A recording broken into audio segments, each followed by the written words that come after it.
Welcome back, everyone, to another reaction video. Well, one of the very first reactions I ever did was to Oversimplified's American Revolution. Well, that was a really old video. It's several years old now, and the quality is not that great. And I took it down a while ago, wanting to be able to go back and revisit it. And I've been having a lot of people lately ask me when I'm going to get back to it. So here we are.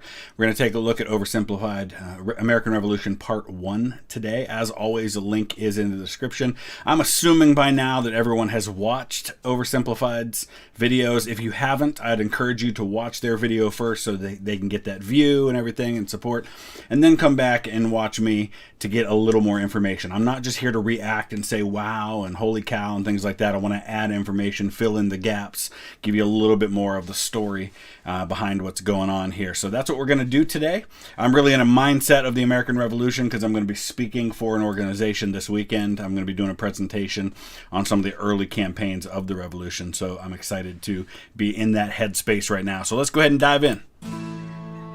Holy smokes. Christopher Columbus, that is no way to address the King and Queen of Spain. What is wrong with you? Okay, so you know how we're looking for a new trade route to India, right? Right. And the earth is round, right? Right. So I'm thinking we can just sail the other way around the planet, right? Yeah. So I set sail, right? Mm-hmm. And I reach India, right? Right. Wrong. So right off the bat, great points to make here, which is number one, this idea that I think a lot of us grew up with, that Christopher Columbus was the one who somehow had this revolutionary idea that the earth was round, is nonsense. The Greeks knew the earth was round long time before this, thousands of years before this, in fact.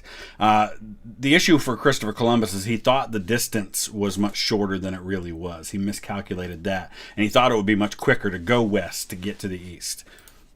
I did not reach India. I did not. All right, get to the point. Did you know there's a whole nother freaking continent out there? Okay, and you think I should care about this? Why? Oh, I'm sorry. Did I forget to mention there's gold everywhere? Gold? Columbus landed in Central America in October 1492, and he had the time of his life. And by that I mean he went on a huge theft and murder spree. He stole gold, jewelry, people, and a hammock. And then he returned to show off all of his riches, including a few previously undiscovered items, such as tobacco, the pineapple, turkeys, and a hammock. Now I know what you're thinking, but oversimplified, Columbus didn't discover America, the Vikings did. And you'd be partially right. In the 11th century, Leif Erikson was the first European to land in America. But hey, if you love Vikings so much, then why don't you check out today's sponsor? Nice. So, there's a lot of debate to this day about how much credit do we really give to people like Christopher Columbus. And the point is that, yes, we know now that the Vikings did have presence in North America, up there not too far from Greenland. But we can still acknowledge Columbus because his landing at Hispaniola and then all the other areas that he ends up landing, including on the mainland, is what really opens up North and South America to Europe. You know, did they find it sooner? Yeah. Had that been forgotten, or was that something that really wasn't on people's radar? Also true. And suddenly the race was on to explore and conquer the New World. After a couple centuries of warring with the natives and each other, the European powers had claimed quite a lot of land, including this area, which both the English and the French claimed as theirs. One day the French said, "I'm going to build some forts along here." And the English were like, "Could you not?" And the French said, "Sorry, but no, I could not." And they went ahead and built their forts, which pissed off the English, so they sent an up-and-coming British lieutenant colonel by the name of George Washington with a combined force of British troops and Native Americans. After a short battle, the French commander said, all right, we surrender. Okay, boys, pack it up. They're surrendering. Oh, sorry, was I not meant to split his head open with a tomahawk? Don't worry. Yeah, basically, George Washington can be blamed for what becomes in North America, the French and Indian War. That's what we call it here. It's the North American part of a larger war called the 7 Years' War that's going on over in Europe. It's not like this will start a 7-year-long major global conflict. And what happened next was a 7-year-long major global conflict, which Great Britain won. At the peace negotiations, Spain gave up Florida, while France gave up all of its territories in North America. And another really interesting thing that happens in the early stages of all this is something that's been known as the Braddock Expedition, and the defeat of that expedition is known as Braddock's defeat, and it happened just east of Pittsburgh. I've actually visited the site. I've got a video from there, but it was really early on, and I want to go back and revisit that. But in that expedition, you've got George Washington, you've got Thomas Gage, who's going to be the first British commander in North America during the Revolutionary War. You've got Charles Lee, who's going to go on to be one of the prominent American commanders. Daniel Boone is there. It's really quite something. All of these people who are going to later on be big players on the Revolution stage. But Britain's victory came at a cost, a £60 million cost. They were now broke, in a lot of debt, and had to come up with some way to repay it. So they went to the colonies and said, okay, listen up. So a huge part of the war was spent protecting you from the French, and now we have no money because of it. So I'm not sure what you're saying here. Okay, so we spent a lot of money protecting you from the French, right? Right. And now we're broke. That certainly is a pickle. Listen to me. We spent all of our money protecting you, and now we need money. Perfectly reasonable for the British Crown to expect the colonies to pay their fair share. They did provide troops, some colonial forces to help out, things like that. George Washington is one of those forces. So it's perfectly reasonable to expect them to pay. And honestly, I don't know how much of this, I think we overblow the tax issue more than we probably should, because there were other things too. It's not so much the fact that they were taxed, but maybe so much how they went about taxing them. Can you please pay us back some money? No. Okay, we're just going to go ahead and tax you. In 1764, Britain introduced the Sugar Act, forcing the colonists to import sugar and molasses exclusively from the British and to pay duties on them. Then a year later, they introduced the extremely controversial Stamp Act, and it worked a little something like this. Hello, shopkeep. Hello, Mr. Bungleberry. Here's the deed for your new shack. Stamp. That'll be 3 pence, please. Wait, what was that? It's the new tax. I get a stamp on any paper or documentation I make, and you have to pay for it. Would you like to see this pamphlet that explains Stamp everything? Act Yes, and please. you. Okay. Stamp. 2 pence, please. This is awful. You know what? Just give me a deck of cards so I can go gamble my pain away. Okay. No. Don't do it. True. Stamp. 100% true. There were stamps on playing cards, but again, they needed to raise the money. That's a fair assessment of the situation. I think what ticked off the colonists was the way they did it. For example, taxing things that then the colonies were forced to buy from the mother country. But listen, if you're Britain in this situation, it probably doesn't come across as unreasonable to you that your colonies, which you set up and you supported and you financed getting off the ground, are then going to be asked to pay their fair share and to buy things from you. So you can definitely see both sides of this. And I think there are times when we patriotic Americans think about the British being this tyrannical government who forced all these oppressive taxes on their people, and it really wasn't like that at all. Obviously, the colonists were like, hey, my dudes, this new tax legislation right here, this is BS. Until now, they had enjoyed relative freedom to rule themselves, and now suddenly Britain was asserting its control. They were especially unhappy because they didn't have any representatives in the parliament that was levying taxes on them. So they protested. Orators gave fiery speeches. British goods were boycotted, and anyone loyal to the British found themselves increasingly harassed. And, things like tarring and feathering, it seems like just an embarrassing thing to have happen, but it was really quite painful because the tar was really hot. You see kind of a portrayal of that in the HBO series John Adams, where a guy gets tarred and feathered, and you see really how horrible it could be to do that to somebody. So it was more than just the embarrassment, though that was certainly a factor. But yeah, here, taxation without representation is where you're going to have the real sticking point. They're saying, listen, at least give us some seats in Parliament if you're going to levy taxes on us. But again, they're colonies. They're not full-fledged members of the British, so you can kind of see both sides. The whole thing actually began to take quite a toll on British business, and after just a couple years, the British were forced to repeal the Stamp Act. But we still desperately need money. What should we do? We could try taxing the colonies. Great idea. Wait, didn't we literally just try that and it failed miserably? Man, look at me. I look fabulous. Have you ever seen such a handsome boy? So George III is part of a relatively new dynasty. He's a pretty young guy at this point. He's going to be one of the longest serving monarchs in British history. He's on the throne from 1760 all the way to 1820. Now, the last quite a few years, he's dealing with mental health issues from a blood disease, probably something called porphyria. But he's part of the dynasty of Hanover. And he's actually going to be the first king of Hanover. I think he's the first king of Hanover when Hanover gets elevated to king status. And then he's got 2 sons that follow him and then his granddaughter Victoria. But yeah, Hanover is German. And George III is the great-grandson of George I, who's the first Hanoverian king. And he's German. He doesn't even speak English. So for large parts of England's history, England, Great Britain, and eventually the United Kingdom at the end of his reign, they're ruled by people who don't actually speak the native language. First French, then German. So George I, George II, and then George II is the grandfather of George III. No siree, Georgie. No way. You're the handsomest, smartest, most popular king that ever lived, and everybody likes you. You're doing such a good job. Your Majesty? Oh, you're still here. Get the hell out. So in 1766, the British made a declaration saying, we can do what we want because we're in charge and you can all go suck it. Then they levied a whole bunch of new taxes on the Americans via import duties. Glass? There's a tax for that. Lead? There's a tax for that. Paper? Tea? Oil? There's a tax for that. And once again, the Americans boycotted British goods, British business felt the pinch, and the British had to back down. Alright, this is ridiculous. They're my colonies and I have to be able to assert my control. Repeal all the new taxes except for the one on tea. Also send 1,000 troops to Boston to take control. Oh, and make the colonists pay for them.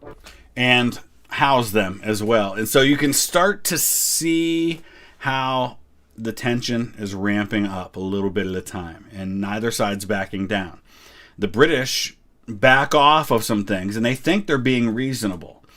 But it's not enough for the colonists. The colonists are starting to get a taste of what it would be. They've had a taste all along. They've had, like they said, they've had kind of the ability to fairly govern themselves. George Washington, for example, is going to be a part of the Virginia House of Burgesses. So they do have their own local governments.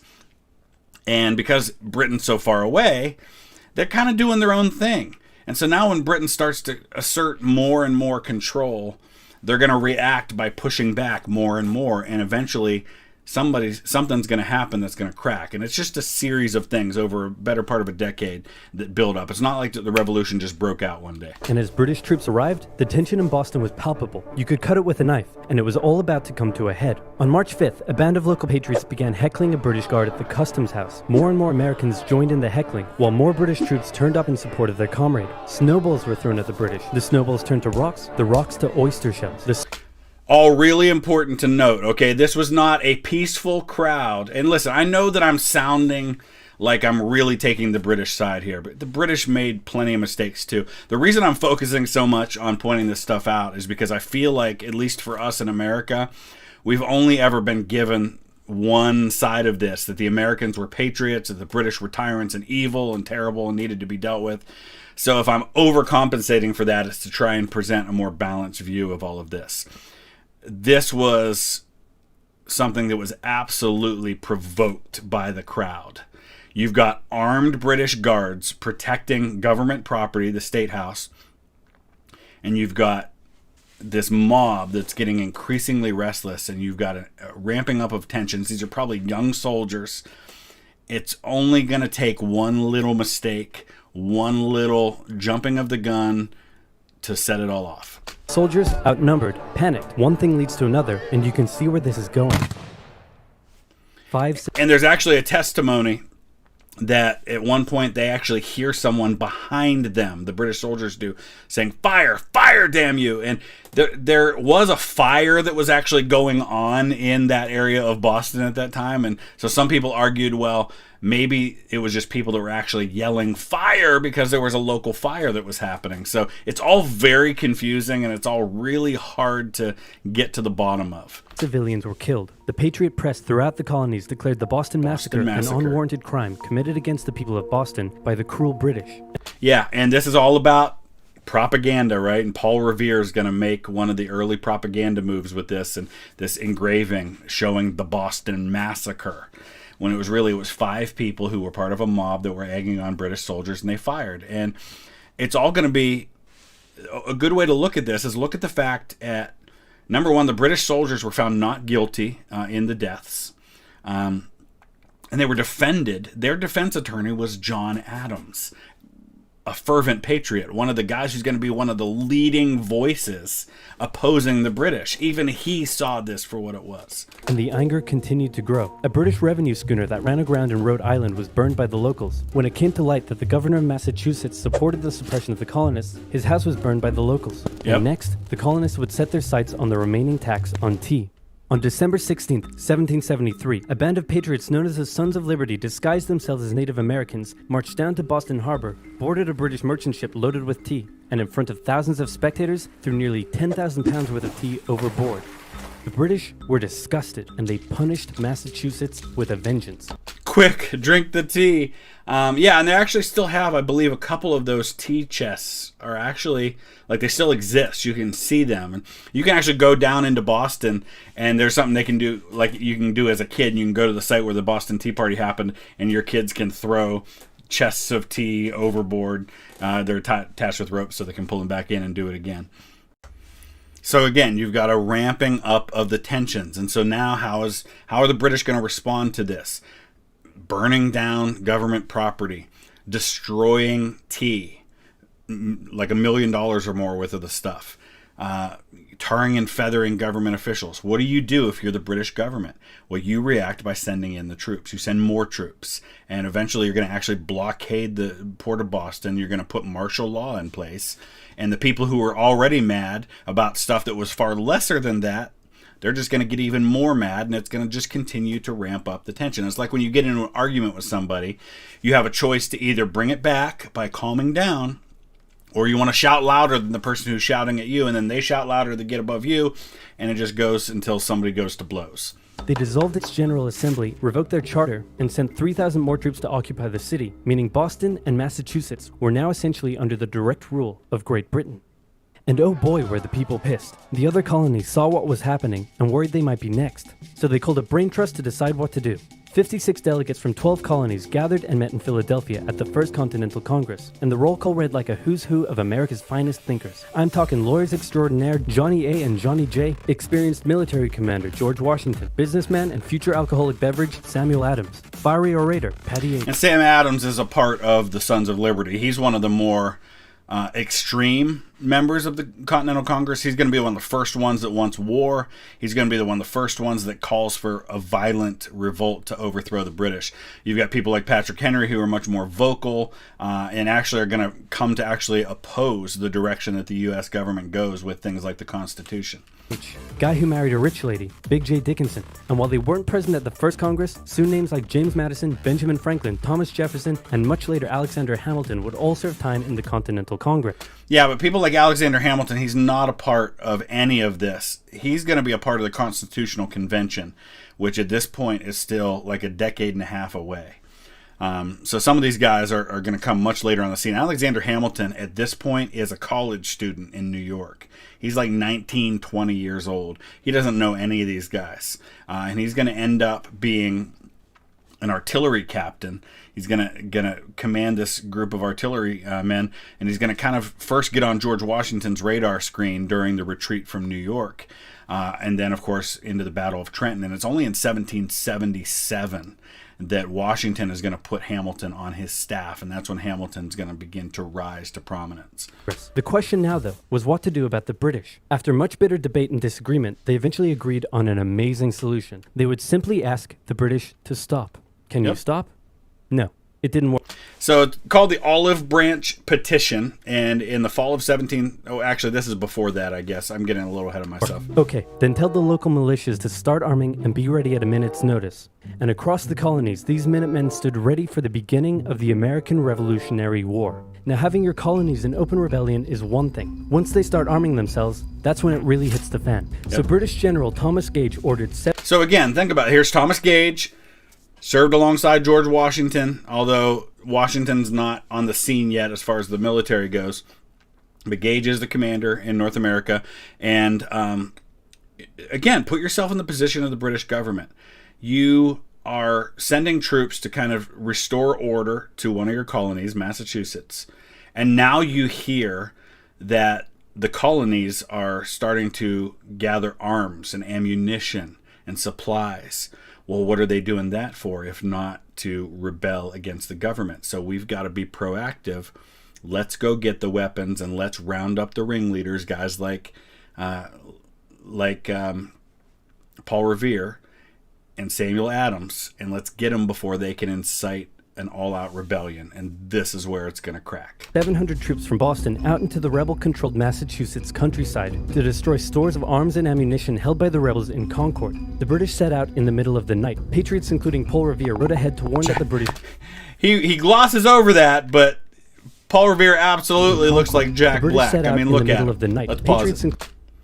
Does he not look like Jack Black? As much as Alec Baldwin looks like Millard Fillmore and Tommy Lee Jones looks like Andrew Johnson, Jack Black and Paul Revere definitely a lot in common. Paul Revere is a silversmith, which is why you see him holding silver there, but he also dabbled in some other things, including dentistry for a while. Including Paul Revere rode ahead to warn that the British were coming, giving the... They didn't say the British were coming. Why would they not have said that? Well, because they were British too. The most common... phrase that I've heard, and if you go there to places like Lexington and Concord, they'll tell you that what Paul Revere and Dawes and these other guys were shouting was, the regulars are out, the regulars are out, or the regulars are coming. They wouldn't have said the British are coming, because that would have been like me running through the streets of my town saying the Ohioans are coming, or the Americans are coming. Well, we're all Americans. Rebels time to prepare. The two sides met in Lexington as the sun began to rise. They faced off against each other, and in the confusion, somebody shot first. The shot heard around the world. Not the shot heard around the world. And if you go there, again, to Lexington and Concord, and I highly recommend it, there's a ton of history, there's so much to see there. And there's like the whole route from Lexington to Concord, and it was in Concord where the shot heard around the world was fired. Is all this just historical sites after historical sites. There's incredible houses. You can go to Lexington Green where those shots were fired. But the reason that that's not the shot heard around the world, the people there will tell you the shot heard around the world was at Concord at the bridge, because that was the first place that Americans were actually ordered to fire on British soldiers. That's where the real resistance happens, because what happened at Lexington was a bunch of Americans gathered there. Somebody fired a shot. The Americans had been told not to fire. There was an order given to them that basically said, listen, don't fire first, but if they mean to have a war, let it start here. But they didn't fire. They weren't ordered to fire. The British fired, killed 8 Americans at Lexington. They're all actually now buried under a monument at Lexington Green. But Concord is the shot heard around the world. That's where real American resistance happens, and that's where the British start to fall back, and they're harassed and fired on the whole way. Marked the beginning of the American War of Independence. The rebels were outnumbered and had to fall back to Concord as the British split up to search for rebel supplies. However, more and more patriot rebels kept showing up. And they did actually arrest Paul Revere at one point. And while Revere is under arrest up here closer to Concord, before anything happened at Lexington, he hears gunshots, and he's freaking out, thinking, they're going to kill me. They're going to shoot me. And what he heard was that the militia had actually been called out when they first got the warning much earlier in the night, 2, 3, 4 in the morning, something like that. And they all had their weapons loaded. Well, you can't go home with a loaded gun, so you had to fire your guns to unload them. And so that's what Paul Revere heard, was the guns being unloaded by being fired. It wasn't actually anybody being shot. And this time it was but he was eventually able to get away. As more fighting kicked off in Concord, the most professional army in the world was forced to flee back to Boston at the hands of local, poorly trained militiamen. And all along the British route back to Boston, patriot rebels continued to gather and open fire on the retreating British. When the British reached Boston, the rebel militias surrounded them. Boston and the British were now under siege as small land and naval skirmishes continued around the city. Think about this. What starts out, put yourself in the position of Thomas Gage. What starts out as you just sending out a battalion or two to go grab some weapons. And the guy, by the way, who was in command, I think his name was Major Pitcairn at Lexington, is going to die a couple months later at the Battle of Bunker Hill. And he's actually buried in a church in Boston, under a church. You send out some troops to go grab some weapons off of some rebellious colonists. The next thing you know, you're under siege in Boston. It's crazy. And the British would suffer another embarrassing blow, this time in upstate New York. Colonel Benedict Arnold concocted a plan to take the British stronghold Fort Ticonderoga, which held a large amount of guns and ammunition. He set off towards the fort alone, hoping to recruit men along the way, when he came across the Green Mountain Boys, led by Ethan Allen, who, as it turned out, had the exact same plan he did. So they decided to work together. But I'm in charge. No, I'm in charge. No, I'm in charge. No, I'm in charge. No, I'm in charge. And right now you see, here's the immediate problem, right? You've got different organizations, a lot of times they're called committees of safety, which are these organizations that are put together in local communities and in local colonies to figure out how are we going to deal with this. And so they start raising these militias, and they start putting prominent people in charge of those militias, people like Benedict Arnold, people like Israel Putnam, people like Ethan Allen, who some of these people just raise these troops on their own and kind of do their own thing. There's no real command and control structure. And so you're going to have issues like this, which is why the Continental Congress is going to decide to choose a commander-in-chief. Charge. No, I'm in charge. No, I'm in charge. This went on for some time, until the Green Mountain Boys threatened to go home, and Arnold had to concede. The group raided the fort at night while the Redcoats were asleep, and they caught them completely by surprise, taking the fort and all of its munitions with almost no resistance. Wow, great job, Ethan. Very impressive. By the way, what happened to that other guy we sent to take the fort? Who? Benedict Arnold. Never heard of him. Ouch. And that is going to be a common theme. Benedict Arnold is a heroic fighter who does some incredible things and probably is more responsible than any other leader for the huge victory at Saratoga, but he's going to constantly be overshadowed by people who take credit for things, and that's going to push him down a very dark path. What the fuck? Nobody knew what was going on. The colonies were in open rebellion, and for now, they even seemed to be winning. So King George fired General Gage, replaced him with General William Howe, and ordered the rebellion to be put down immediately. Okay. And William Howe's actually the cousin of the king. William Howe's mother was a half-sister of King George I. So he's a cousin of King George III, and him and his brother are going to kind of tag team this thing. His brother's an admiral of the fleet, and his brother's going to be responsible for the naval forces who are going to transport Howe's army. And so at this point, this is a New England problem, right? Virginia is not involved, South Carolina is not involved, Maryland's not involved, and a lot of the delegates at the Continental Congress from some of these southern colonies are saying, you know what, listen, we're not a part of this. We don't want to be at war with Britain. We just want them to address our grievances. And so they're not at the place where people are ready for independence. People like John Adams, Samuel Adams, people in Massachusetts, they're ready to be done because they've been dealing with this all along. But people in Virginia, Pennsylvania, the Carolinas, places like that, they're not there yet. So they're going to send this olive branch petition, which is basically one last attempt to say to the king, listen, we want to be your loyal subjects. Just give us some things we're asking for and we'll get them to all stand down. And the king's response is basically, our people are being misled by these rebellious leaders. And if they want to return to the fold, we will receive them with tenderness and mercy. But for those who persist in their treason, the punishment will be the punishment that you get for being a traitor. Okay, the British are definitely going to retaliate for all of this, so we should probably put together a proper army. First, we need to pick a commander-in-chief, and I think we can all agree that that job should go to the man, the myth, the legend, George Washington. My friends, I am humbled and honored that you would consider me for such an important role. I did not expect for this. All right, you've been showing up in a military uniform every day for the last 10 months. We all know you wanted this, so cut the crap, George. 100% true. Washington, he says all the right things, right?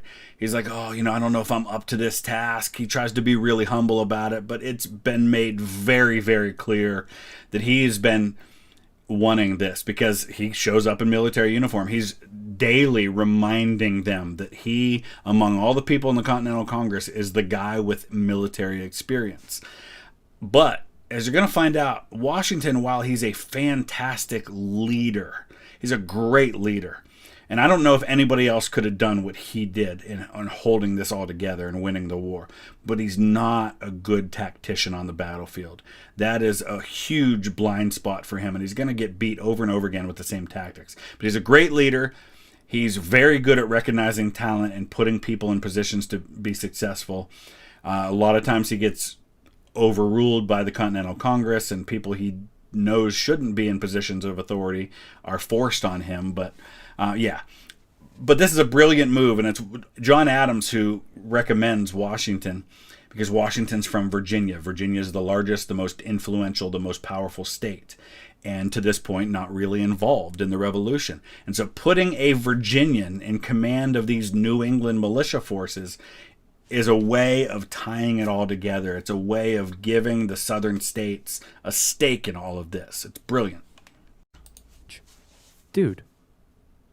Uncool. So Washington began his journey up to Boston to take command of the newly established Continental Army, just as the British made their first major attempt to break the siege. They made plans to take the high ground on Bunker Hill, but spies warned the Continentals of the British plans, so they fortified Bunker Hill and set up defensive positions on nearby Breed's Hill. The day of the battle came, and as the British advanced, a barrage of Continental gunfire was opened up on them. Twice they tried to climb the hill, twice they were pushed back. Yeah, the Battle of Bunker Hill doesn't take place on Bunker Hill. It takes place on Breed's Hill. But everybody thought Bunker Hill was going to be the target, and it just kind of became the name. If you go there today to Breed's Hill, where the battle took place, unfortunately, it doesn't look anything like it did. I've got videos from all these places. I'll put some links down in the description if you want to see my videos visiting some of these sites. I visited Bunker Hill literally the day that schools started shutting down because of COVID. But there's a big tower you can climb to the top of that's on Breed's Hill, and you can actually look back and see, and you'll see in my video, I point to where Bunker Hill is. There's houses over all this whole neighborhood now, so it doesn't look like it once did. The battle lasted 3 hours until the Continentals finally ran out of ammunition and had to retreat, allowing the British to take the hill. While technically a British victory, they suffered nearly 1,000 casualties to the Continentals' 400. The colonists showed the British that this wasn't just a rebellion, it was war, and they were ready for it. But one thing... And yeah, so Washington arrives just a couple of weeks after the Battle of Bunker Hill, and now he's going to take command and kind of bring some kind of consolidation to these forces. What they weren't sure about was why they were fighting. While some radicals were starting to throw around the I word, most hoped to eventually repair their relationship with Great Britain. So they sent a letter to King George. There's saying, the Olive Branch "Hey man, petition. Looks like things aren't going your way. Remove the taxes and let's be friends. I'm gonna kick your ass. Send that to the colonies. Your Majesty, your handwriting is terrible. Are you sure? Just do it." And if you've seen the musical Hamilton, the response to the Olive Branch petition becomes the song "You'll Be Back," which is first sung by Jonathan Groff, and it's really, really well done. And I love Hamilton. So what does it say? He's gonna lick my... Gross. So for the remainder of the year, small engagements continued to occur around the colonies. The British burned down the towns of Falmouth, Massachusetts and Norfolk, Virginia. And you might be looking at the map and say, wait a second, it looks like Falmouth's in Maine. Why did he say Falmouth, Massachusetts? Well, Maine was a part of Massachusetts until well after the war was over. And it's going to get admitted as its own state as part of a compromise to avoid the issue of slavery down the road. Yeah, as revenge for earlier anti-British incidents. These actions played right into the hands of patriot propaganda. Overseas, the British were seen as brutes, and the French and Spanish would soon begin sending supplies to the rebel cause. During this time, there was also minor fighting going on between patriot and loyalist militias in the southern colonies. Benedict Arnold was still on a mission to win some personal glory for himself, so he headed up an attempt to invade Canada in a two-pronged attack. The Continentals managed to capture some British forts and the city of Montreal, but a harsh snowstorm with some smallpox on the side saw them defeated and pushed back at Quebec City. And you can see, I mean, think about it. Canada doesn't exist as, like, Canada is not a thing, right? I mean, there's an area that's Canada, but it's just other separate colonies. And the Americans always wanted to try and get Canada, and that's going to become a war aim again in the War of 1812. They're going to try once again to invade Canada and try to consolidate all of British America as one nation. They were forced to retreat all the way to Fort Ticonderoga. Speaking of which... It's probably a good thing to point out, too, that while we all know this flag, the Union flag, as the British flag, I believe at this point they would have been using a flag that looked real similar to this one, but had a solid red field here instead of the stripes. But you notice they don't have the red X here for Northern Ireland yet. But I'm not entirely sure that was the flag that was used at that time. And pushed back at Quebec City, and they were forced to retreat all the way to Fort Ticonderoga. Speaking of which, remember all those guns and ammunition? Well, this guy's got a plan for what to do with them. He uses oxen to drag 100... Henry Knox is this 300-pound bookkeeper, or like he owned a bookstore. And it's a small miracle that he pulls these guns across the mountains, and it's what turns the tide in Boston, because overnight these guns just appear surrounding the city, and the British know they've got no chance to hold the city then. 120,000 pounds of artillery for 2 months through the harsh winter, 300 miles all the way to Washington and his Continental Army surrounding Boston. Boom. Washington's got himself some big guns, which is fortunate because up until now his army had been suffering through the cold winter, not knowing when the siege would end. Now they could make a move. Washington wanted to launch launch a full assault on the city, but his junior officers felt the British were too fortified, and to his credit, Washington was great at hearing and taking on board the ideas of others. That's true, and there was also a real threat that they were going to burn the city of Boston to the ground. And so Washington has to make a decision. Do we let them destroy this city, or do we negotiate and let them pull out of Boston? We get the city back intact, but the British troops get away. Instead, the Continentals worked through the night, setting the guns up on Dorchester Heights, overlooking the city. And when dawn broke and the British saw the guns, they knew they were toast. Their positions were completely exposed. It was checkmate. They had no choice but to abandon the city. 120 ships carried 9,000 redcoats and 2,000 loyalists away to an unknown fate. And Washington had his first victory of the war.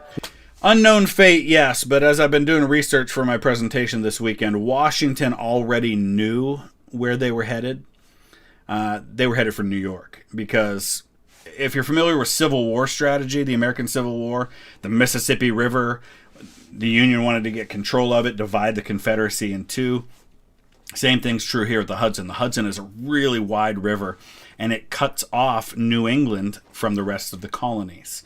And so Washington correctly deduced that the next stop was going to be New York City in an attempt to control the Hudson River. And so back in January of 1776, before the siege of Boston is even over with, he sends Charles Lee down to New York City with an order to start fortifying the city, but also to start rounding up any loyalists in the city who might compromise the integrity of the defense.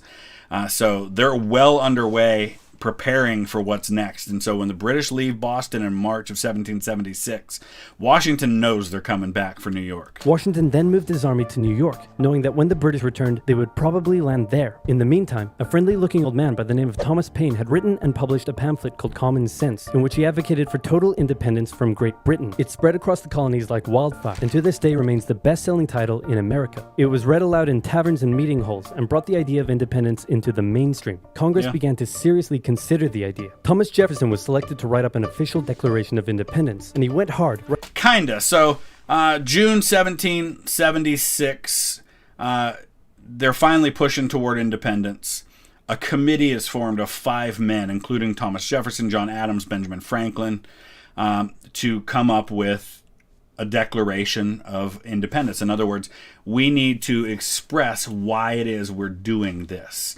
And on the very day, I think it's June 28th, that the draft of the Declaration of Independence is submitted to the Continental Congress for them to kind of start correcting and approving it, Washington gets word that the British troops are about to land near New York. There's about 30,000 British and Hessian forces, and Washington's got maybe a third that number.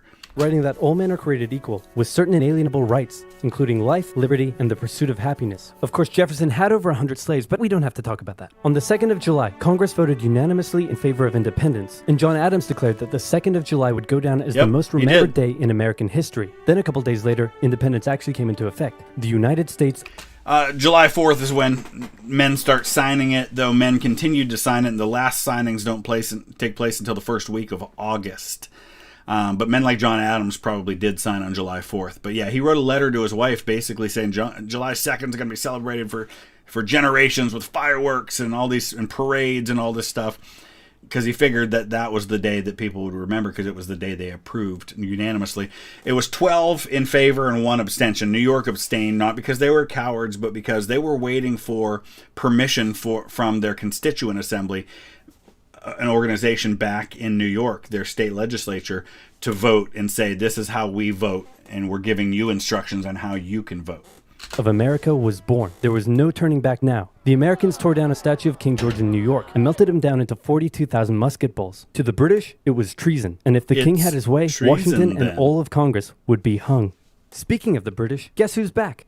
The king sent an intimidating force of 130 warships and 25,000 men to New York. Washington knew that taking on the most powerful military in the world wouldn't be easy. The British set up camp on Staten Island as the Americans dug into defensive positions around Brooklyn Heights. So Washington's plan, let's look at this here. Washington's plan was to basically make it so costly to the British that it would just be Bunker Hill after Bunker Hill after Bunker Hill, right? So he sets up a defensive line on Brooklyn Heights, and then he fortifies all along Manhattan, figuring, okay, wherever they attack, he wants to try and force them to go from Staten Island and land somewhere on the southern tip of Manhattan and basically fight street to street against all of these barricades and just make it a battle of attrition.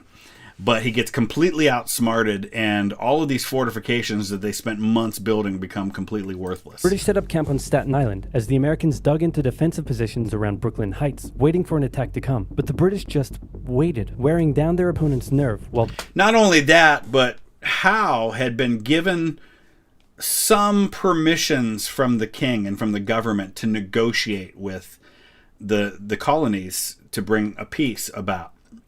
And so he actually meets with guys like Ben Franklin and John Adams. But they don't really get anywhere because at this point the Americans have declared independence, and Howe's limited authority to negotiate doesn't allow for anything like that. But it does buy some time, and it is one of the reasons why it's not until late August until the British actually launch their attack. Building their own strength. At one point, they launched a big scary artillery barrage and then said, you know, if I was you right now, I'd probably sue for peace. But Washington told them to shove it. The Americans kept holding out for what was coming, and when they finally hit, they hit hard. 15,000 British troops approached the American position, and the two sides fired on each other in massive rows. But what the Americans didn't realize was they were only fighting a decoy. The main British force was going around to flank the Americans from behind.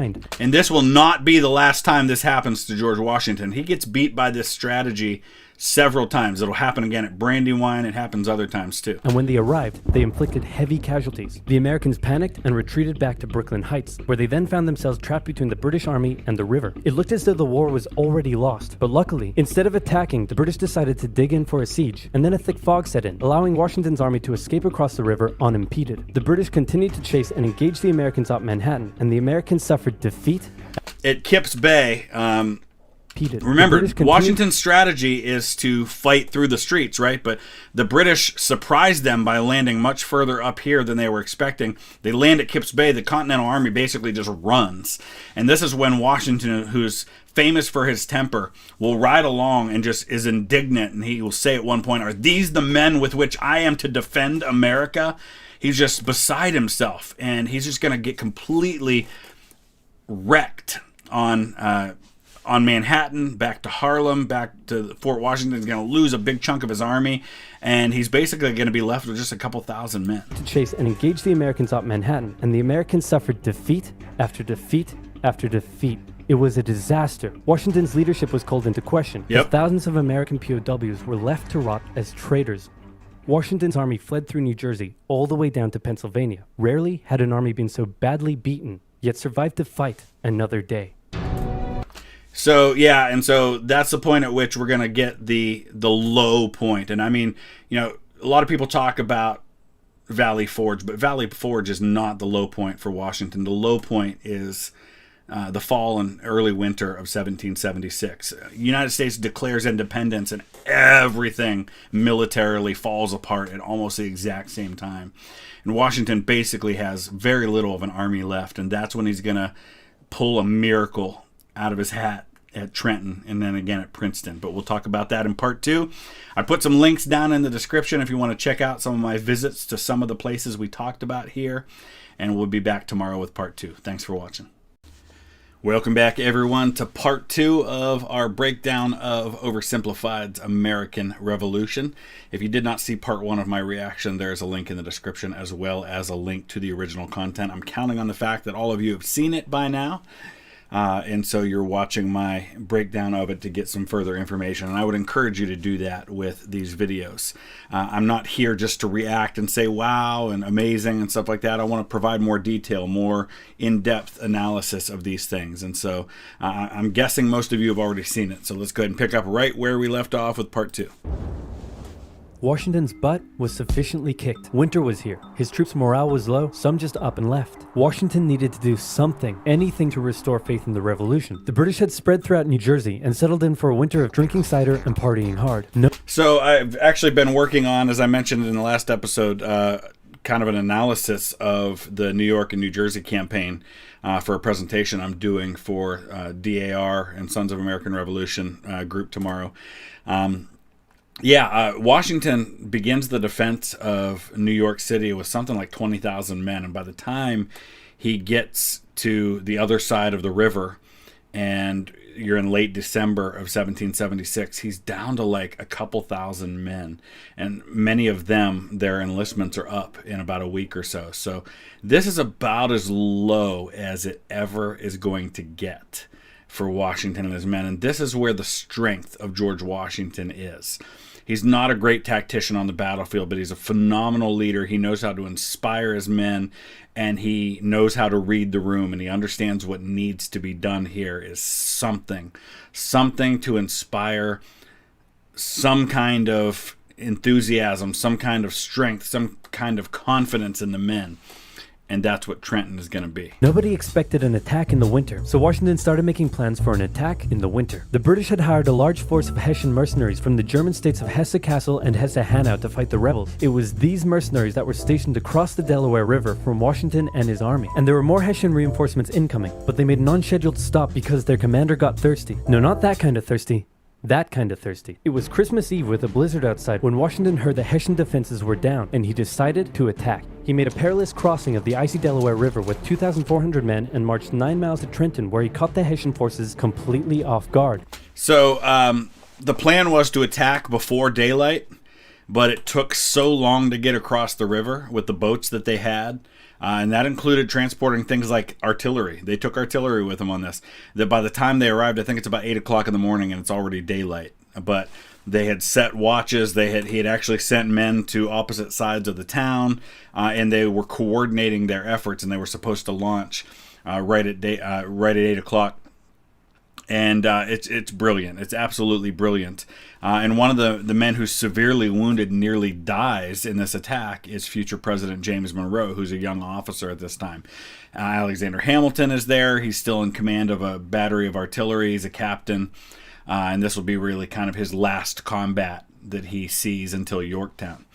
After a short but fierce battle, the Hessians surrendered in droves. It was a much-needed victory that sent a clear message not only to the British, but to Americans across the colonies. Washington doesn't lose a single man killed in this attack. I think they lose a couple to the elements, to weather, but not a single man killed. And the Hessians are just decimated. Colonel Rahl, their commander, is killed in this attack. But the thing is, what people forget is that it wasn't like Washington made this attack on Trenton, retreated back across the river, and then settled in for the winter. No, he made further attacks, and there's more fighting. There's going to be a major battle at Princeton where one of his commanders is going to be killed, a guy named Hugh Mercer, who is the great-great-great-grandfather of George Patton of World War II.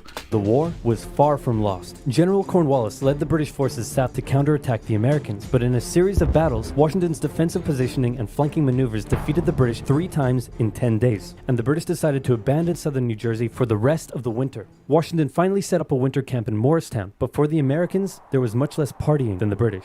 Elsewhere, the British had taken Newport, Rhode Island, because it was a good naval base. In the south, they failed to take Charleston, South Carolina, which left British loyalists unsupported and vulnerable to more harassment and even mass expulsion.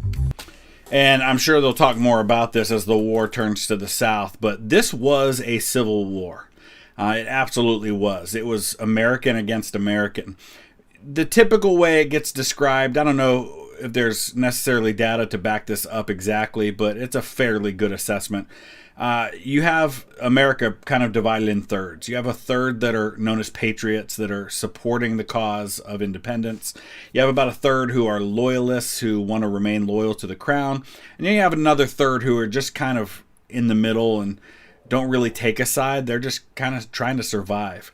But in the South, in the Carolinas in particular, the loyalist versus patriot thing is ugly. And myself personally, I have 2 direct ancestors who were loyalists who were hanged during the Revolution because they were siding with the crown, and they were hanged by patriots. And there were loyalists who hanged patriots.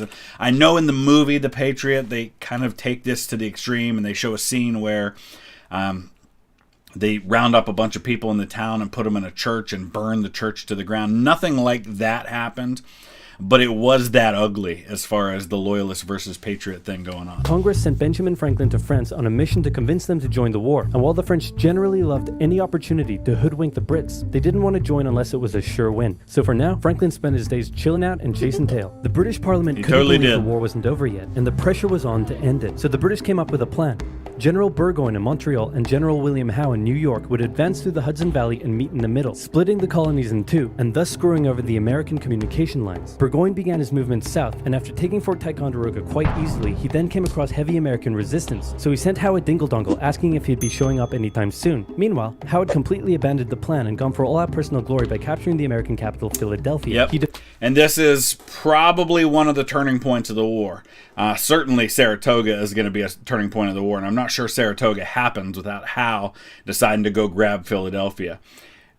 It didn't do anything. It might have been a little bit of a morale boost, but the Continental Congress knew they were coming, so they fled. I think they go to York, and then they go to a few other towns kind of in rural Pennsylvania. But they're not able to hold Philadelphia, and eventually they're going to have to fall back from Philadelphia. But what he does is he screws Burgoyne, and Saratoga is going to be the thing that gets the French into the war. And really, Saratoga, if you ask me, is the most important battle of the American Revolution. Defeated Washington and his army at Brandywine Creek by using the old hit him with a decoy and flank him from behind tactic. And Philadelphia was now same exact tactic that was used on Washington at Long Island, used successfully there, and Washington falls for it again. Now in British hands, forcing Congress to escape to York. But Burgoyne was left on his own to face the ever-increasing American force in Saratoga. American General Horatio Gates teamed up with our old friend Benedict Arnold to deal one final blow to Burgoyne's army. Arnold wanted to take the fight to the British, but Gates wanted to wait for the British to come to them. After a heated debate, Gates, the senior officer, told Arnold to go to his room, but Arnold defied his orders, and at the Battle of Bemis Heights he charged at the British and obliterated them. Great job, Horatio. By the way, what happened to that other guy who was in Saratoga? Who? Benedict Arnold. Never heard of him. Ouch. And Arnold was pretty severely wounded and kind of walked with a limp after this, and felt like he had given his all for his country, and basically Gates gets all the glory for it, which is absolutely the case. And people aren't going to realize that Gates isn't all that until a debacle in the Carolinas shows who he really is. Hey, George, didn't I do a great job? Taking Philadelphia and all? Didn't I? You're fired. Both Burgoyne and Howe returned to Great Britain, leaving British General Henry Clinton to take charge of the war. And the war was about to take a nasty turn, because with the victory at Saratoga, the French were finally ready to join the Americans. All right, Benny, we're in. Hey, isn't this kind of funny? You know, because you're a republic trying to overthrow an absolute monarchy, and I'm an absolute monarchy helping you? Like, could you imagine if your revolution inspired my people to revolt against me, and then they imprisoned me and all my family, and they chopped all of our heads off? Could you imagine? And there's a whole Oversimplified series on that, too. That's called foreshadowing. And that's called foreshadowing. Did it say coming in 2027? Listen, everybody jokes about the fact that Oversimplified does like 2 videos a year, but the fact is, look at the work that goes into this, and it's super entertaining and really well done. There's a ton of work, and I think it's just 2 guys that do all of this: the animation, the script, the comedy, but also the research that has to go in. They do such a great job with it.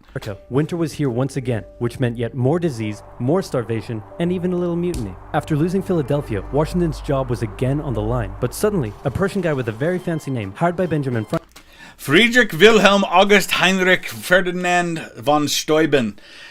He was probably not all he portrayed himself to be, but this was happening a lot, right? In the aftermath of the 7 Years' War, there's not a lot going on in Europe at this time. And so a lot of Europeans who wanted to get experience and wanted to make a name for themselves are looking at the American Revolution as an opportunity for glory. And so you have these Prussians and other Germans. You've got Frenchmen showing up with letters of introduction from people like Benjamin Franklin and others saying, give me a position. And all these guys were like showing up and expecting to be made like major generals in Washington's army.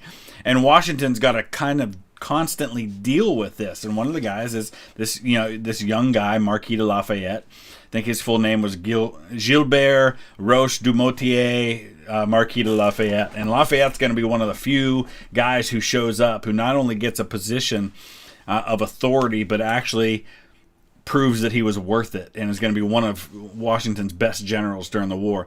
But von Steuben's one of these guys who kind of misrepresents himself a little bit, but really does bring a lot of value to Washington. And he's made, I think, Inspector General, which is one of the highest ranking offices you can have. And there's a reason why there's so many places named after him today. We've got Steubenville, just an hour away from me, which is named after von Steuben. Franklin showed up out of nowhere and said, "Hey, I'm here to give your men a European military training." And train them he did. They learned how to shoot accurately, how to march in formation, where to poop and where not to, and And don't underestimate this. And this is the kind of thing that Washington should have already been doing. I think Washington probably did do to a point, but there's something about... If you're a parent, you know how this goes, right? You tell your kids something over and over again, and they kind of start tuning you out, and then somebody else tells them the same thing, and they listen the first time.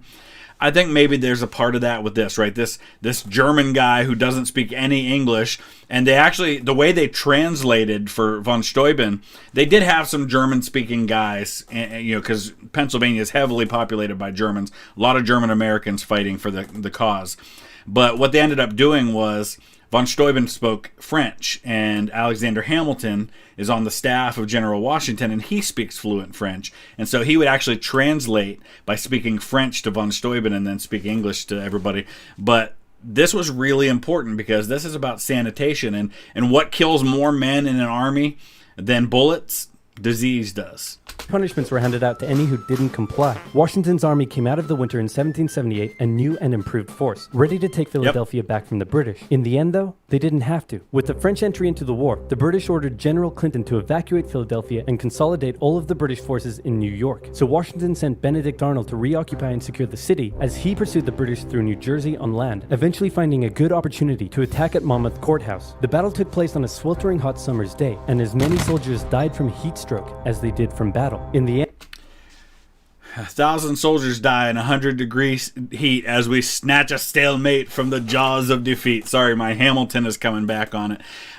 So Charles Lee, who had been placed by Washington in command of the defenses of New York while Washington was still up in Boston, is captured by the British. And there's a lot of people that suspect that maybe during that time that he was captured by the British, that he was turned by the British. Because remember, Charles Lee had been a British officer years before. And so Lee is freed, and he comes back, and Washington comes up with this plan to pursue the British as they retreat across New Jersey back to New York.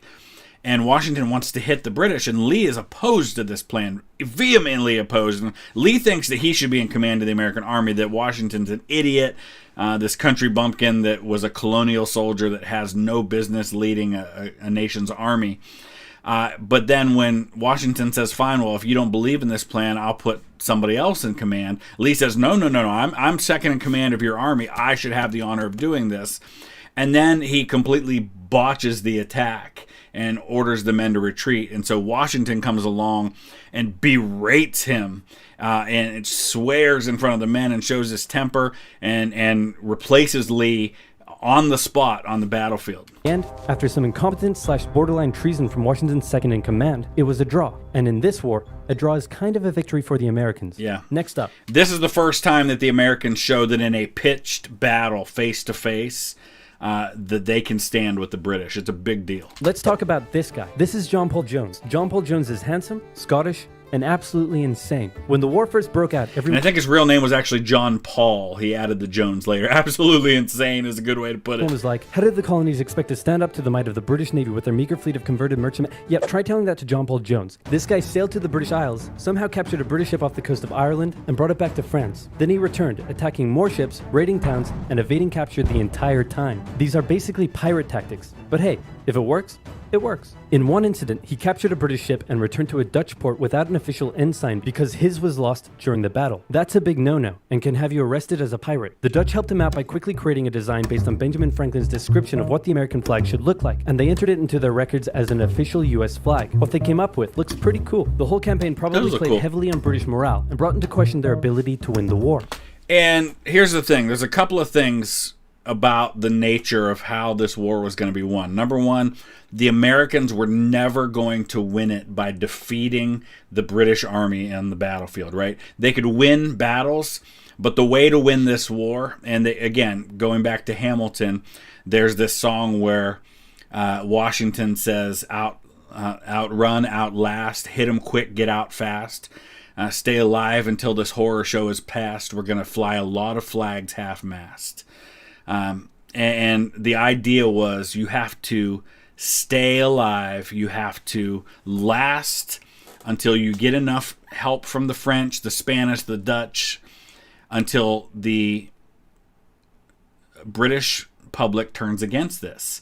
And there's a line in Hamilton, again, where they say, make it impossible to justify the cost of the fight. And that's what it's going to take in the end, is you have to get to the place where the British are done pouring resources, lives, and money into holding on to these colonies. That's how they're going to win. And fun fact, he was so cool that one of the towns he raided in 1778 gave him an official honorary pardon in 1999. Keep ripping in heaven, John Paul Jones. Keep ripping in heaven. And if you're not too squeamish about such things, John Paul Jones, when he died, I think he was buried in like Paris or something. He was buried like in I think a lead coffin that was filled with alcohol. And then they exhumed him like 100 or so years ago. And there are actually pictures of John Paul Jones' mummified body. Like, you can still see his long hair and everything. If you're not easily squeamish about such things, you can Google it and see those. You're an angel now. What the Continental Navy was lacking in resources, though, the French entry into the war made up for. The French began with naval skirmishes in the English Channel, and they sent a large fleet to America, although it sustained a lot of damage in a storm off Rhode Island. The Americans were hoping for a bigger commitment from the French, so John Adams went to France to help Benjamin Franklin continue negotiations. Oh good, you're finally here. Check this out. Hey ladies, I'd like to fly you like a kite, because you're electrifying. Isn't this great? Is this what you've been doing? Watch John Adams, the HBO series, which is fantastic, by the way. And they do such a great job with attention to detail that if you ever get the chance to visit the Adams home, Peacefield, in Quincy, Massachusetts, you'll immediately recognize scenes from that in John Adams, because they really got it down well. But you see all of this play out when Adams shows up in France and he sees Ben Franklin. Ben Franklin's very good with relating to the French culture, and Adams feels completely out of his depth there. Yeah, why? We were sent here on a diplomatic mission to secure military support from France, not to philander with the locals. Wait, no, ladies, come back. Worst wingman ever. Wingman. I remember that line. But the Americans would get some more help. The Dutch provided aid, although they never formed an official alliance. Money. More significantly, though, the Spanish, who had already been providing aid, officially joined the war in June 1779. They would provide support in the Midwest and the Gulf Coast, campaigns that heavily impacted the Native American tribes in those areas. Both sides actually enlisted the help of Native American tribes throughout the war, sometimes even pitting those tribes against each other. Yeah. In the summer of 1779, after a series of raids against the Americans by the Iroquois, Washington organized an expedition that burned down more than 40 villages, forcing the tribes to relocate to Canada for British protection. And another group that shouldn't go unmentioned were African Americans, both free and enslaved. Yep. They joined both sides of the war, hoping to gain their freedom. But afterwards, many were simply returned to slavery. Yeah, one of the really sad chapters in American history is how many of these black men fought. And this is the last time until the Korean War that you're going to have integrated units, enlisted black men and enlisted white men fighting side by side in the same unit. It won't happen again until Korea. By the way, I just this morning was on Paramount Plus, they have the movie Devotion now. On there, fantastic, and I'm going to be doing a video on that story very soon.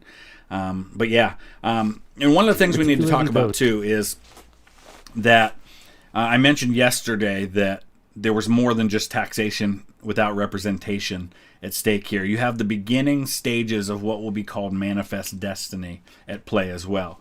The British had treaties in place with many of the Native American tribes to where the Appalachian Mountains are kind of the dividing line, and they're not, settlers are not supposed to settle west. They can go there like fur trapping and hunting and things like that, but they're not to settle west of the Appalachian Mountains.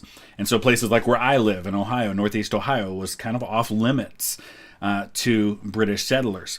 but the Americans wanted to be able to settle in those areas. And so all of the states, Pennsylvania, Virginia, Maryland, etc., kind of claimed the land west of there. And one of the ways that America will rapidly grow is that these men who serve in the American Revolution are going to be promised land grants after the war west of the Appalachians. And so places like Kentucky, for example, are heavily settled by veterans of the Revolution because they're given these grants of land afterward. Those who had fought for the Americans. Despite owning slaves himself, Jefferson had written a condemnation of slavery in the Declaration of Independence. True. But out of fear of offending the Southern colonies, this was removed from the final draft. For the same reason, the American Army stopped enlisting African American men in 1775, a policy that Washington, a slave owner himself, supported. But they were forced to reverse the policy after the British promised freedom to any slaves who joined them. In general, you stood a better chance of gaining freedom if you fought for the British. However, even those that left with the British after the war suffered mistreatment and discrimination in their new lives outside of America. Our good friend Benedict Arnold is now in charge of Philadelphia, having a good time, partying down with, and even marrying a member of the Philadelphia elite. The same elite that had partied down with the British when they controlled the city. And suddenly, the people of Philadelphia, including the state governor, started accusing Arnold of having pro-British sentiments. To keep the people happy. And not only pro-British sentiments, but even more than that, he was accused of using his position to make himself wealthy. And those accusations were probably true. And Washington comes along, and he knows that Arnold's a good soldier. He's a good leader. And so he has to deal with Arnold, but he also doesn't want to lose him. But he reprimands him. And unfortunately, even though Washington saw reprimanding Arnold as kind of a slap on the wrist, it was the final straw in Arnold's mind. Washington wrote a letter rebuking Arnold, calling his conduct imprudent and improper. Which it and was. That was too many ouchies for Benedict Arnold to handle. He asked Washington to put him in charge of the fort at West Point. Then he contacted the British, offering to hand the plans of the fort over to them. And why does West Point matter? West Point, first of all, it's the same West Point where our military academy is today, but it's a super important fort on the Hudson River, which the Hudson River it's the Mississippi in the American Civil War. It's that vital because it connects north and south, Canada down to New York City. It connects east and west with New England and the rest of the states. And he intentionally gets control of that fort and then basically weakens it as much as possible and is connecting with the adjutant general of the British Army, a guy named John Andre, whose grave I just got to visit in Westminster Abbey. And I did a video on Andre and how he was captured during all of this. I'll put a link in the description and also up at the end of the video from Tappan, New York, where all of this went down. And join their side. Our good friend Benedict Arnold is our good friend no more. Luckily, the treasonous plans were discovered on a captured British officer, but Arnold managed to escape before he was arrested. As a British brigadier general, he would go on to lead raids against American cities, most notably his raid of Richmond, Virginia in 1781. His betrayal shook George Washington, who had once again set up camp at Morristown. And Washington was understandably very angry and wanted Arnold. When they captured John Andre, who had been in civilian clothes, but Adjutant General of the Army, even though he was only a major, he's probably the most important major in the British Army, and it was a big, big deal that they were going to put him on trial for spying. But what he really wanted was Arnold, and he offered Andre to General Clinton in exchange for Arnold. But Clinton wouldn't do it because he knew if he gave Arnold up, he'd never be able to turn another American officer again. And so Andre was put on trial, and he was found guilty, and he was hanged for spying. But they really wanted Arnold. His leadership somehow held the Continental Army together through the harshest winter of the war. We're entering 1780, and Parliament was hopping mad that the war still wasn't over. The British debt was soaring, and despite taking parts of Massachusetts in late 1779, the North was in a stalemate, so the British decided to make a major shift in strategy to the south, an economically rich area with a higher level of support for the British, or so the British thought. A year earlier, they had captured the underdefended city of Savannah, Georgia easily, and a joint American-French counter-siege failed. Now, they laid siege to Charleston, South Carolina. It fell within months, with thousands of American troops surrendering to the British. Yeah, something like 5,000 Americans are lost to either kill or captured in Charleston. This was a big, big deal and almost cost them the war. By the time you get to 1780 and into 1781, both sides are like this close to losing the war. The British not so much losing as having to give up the fight because of public sentiment back home. And it'll end up being Yorktown that pushes them over the edge. But the Americans are super close, too. Costly defeat. The British quickly moved to take control, and they sent stereotypical Hollywood villain with a British accent, Bannister the Butcher Tarleton. Tarleton is the inspiration for the character of Tavington in the movie The Patriot. Played brilliantly by Jason Isaacs, by the way, who I think is fantastic in any role that he takes on. To the backcountry, where he hunted down rebels and destroyed them with ruthless brutality. The British presence also inspired local loyalist militias in the backcountry to rise up against their persecutors. Yep. The British really seemed to be onto something with their new strategy, and the ball was very much in Washington's court. I'm gonna send my most loyal general, Nathaniel Greene, to the south to stop the British. Gonna have to overrule you there, George. We're sending hero of Saratoga and your biggest rival, Horatio Gates. What? And like I said in yesterday's episode, one thing that Washington's very good at is recognizing talent and putting people in positions where they can be successful. He knew Nathaniel Greene was one of his best generals, and there is a reason why so many states have towns named Greenville. My daughter was born in Greenville, Pennsylvania, in Mercer County. Those are both named after American generals. And he recognized that Gates was not the guy, and you'll see why in a minute. Watch this, George. I'm gonna save the day again. Everybody will love me, and I'm gonna get your job. Here I go. And he got into one battle with Cornwallis, got annihilated, and ran away. Alrighty. And not just ran away, but fled. I'm talking like 100 miles from his army within a couple of days. That's what Horatio Gates does.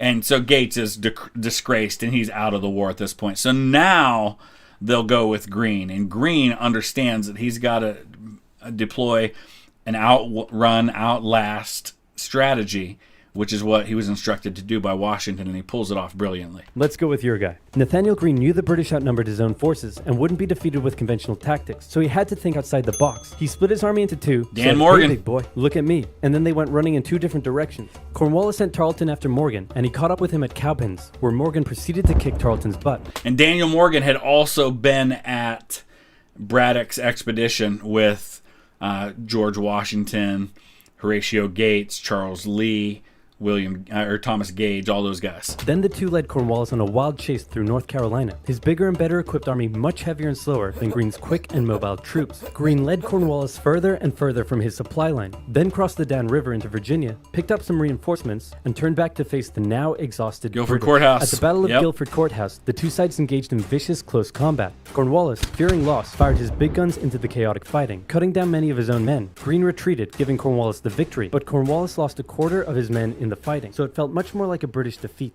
At this point, both sides desperately needed something to happen soon to end the fighting. The British were running out of money, while the Americans were again facing mutinies as the... This is what I was talking about. Both sides are right at their limit, right? And then they're having these mutinies start happening because Congress isn't paying the soldiers.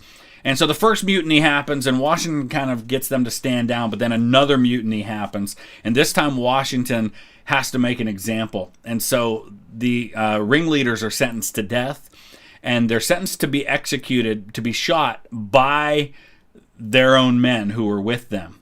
And they showed this scene in Turn, Washington's Spies. I think that's where they show it. And they actually make the guy, like the first group of men, fire and miss deliberately. So then they make them get up super close and fire and execute these ringleaders. The men went without pay or even basic living needs. Fortunately, the French were now showing up in greater numbers and were ready to fight. After his encounter with Greene, Cornwallis decided the only way to win the South was to first prevent the Southern Continental Army from using Virginia as a supply base. So he abandoned the Carolinas, moving to Wilmington and on to Yorktown, a position the British believed would be easy to supply and support. On his march to Yorktown, he raided many farms, stealing horses and supplies from the locals, but also freeing thousands of slaves, many of whom joined him. The French saw Cornwallis' new position as an opportunity to land a decisive blow on the British. Washington wanted to attack Clinton in New York, but the French said it was a really dumb idea. And to be fair, it was. Yeah, Washington all along had wanted to get New York back. And on one hand, it's a criticism of Washington that he was so stubbornly insistent on going after New York. But on the other hand, you have to give him credit that he finally gave in. And the way that they leave New York and pull the men down to Yorktown is brilliant. This is something Washington is good at. He's not a good tactician on the battlefield, But strategy-wise, and in terms of deception and the use of espionage, Washington was fantastic. And they really trick Henry Clinton in New York until it's too late. Instead, Washington sent out fake dispatches to make it look like they would attack Clinton, but secretly their combined force marched all the way down to Virginia. A large French fleet under the command of Comte de Grasse arrived and successfully cleared the British Navy out of the Chesapeake Bay. The combined land and naval forces then laid siege to Cornwallis's army in Yorktown. The American and French forces tightened in around the city, raining artillery down on Cornwallis, who desperately appealed to Clinton for aid, but Clinton was unusually chilled out about the whole thing. Cornwallis held out for nearly a month before he had no choice but to surrender. Yeah, that's the unsung part of this whole story with Yorktown is, number one, it's about the French fleet. The French fleet winning that battle of the Chesapeake is kind of that's the end for Cornwallis's forces. That and the fact that Clinton delayed in coming to his aid, which he had promised all along, and that was what Cornwallis was counting on.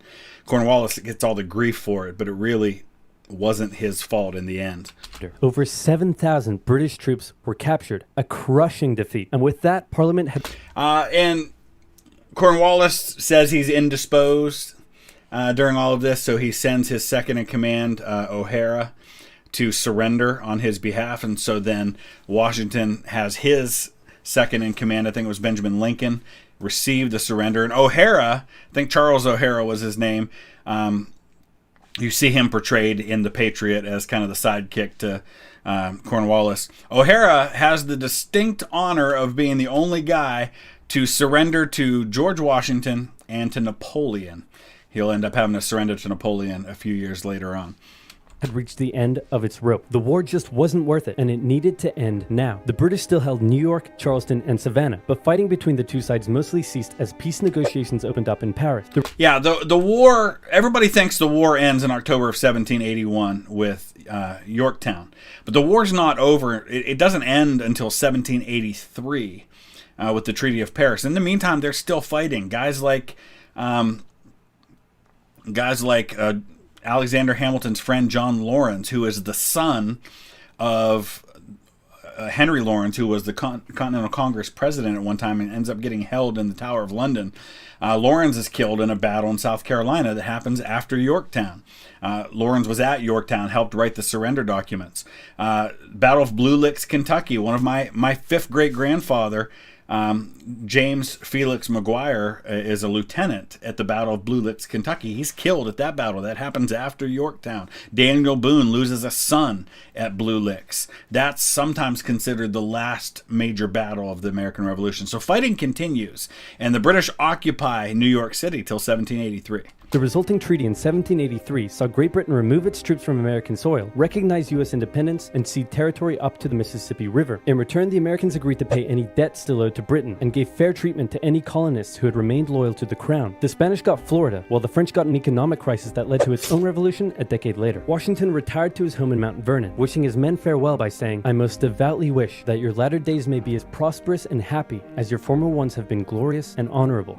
Yeah, it was described as a very sad occasion for Washington, saying goodbye to these men that he had. Remember, this war at this point has gone on for 8 years. It was one of the longest wars in American history. And speaking of the French Revolution, a couple of the French higher-ups who were very instrumental in helping the Americans win the war, they suffer in the French Revolution. Lafayette, his wife, her grandmother, mother, and sister are all going to go to the guillotine, as well as Admiral d'Estaing, who was a French admiral who, again, helped out tremendously during the war.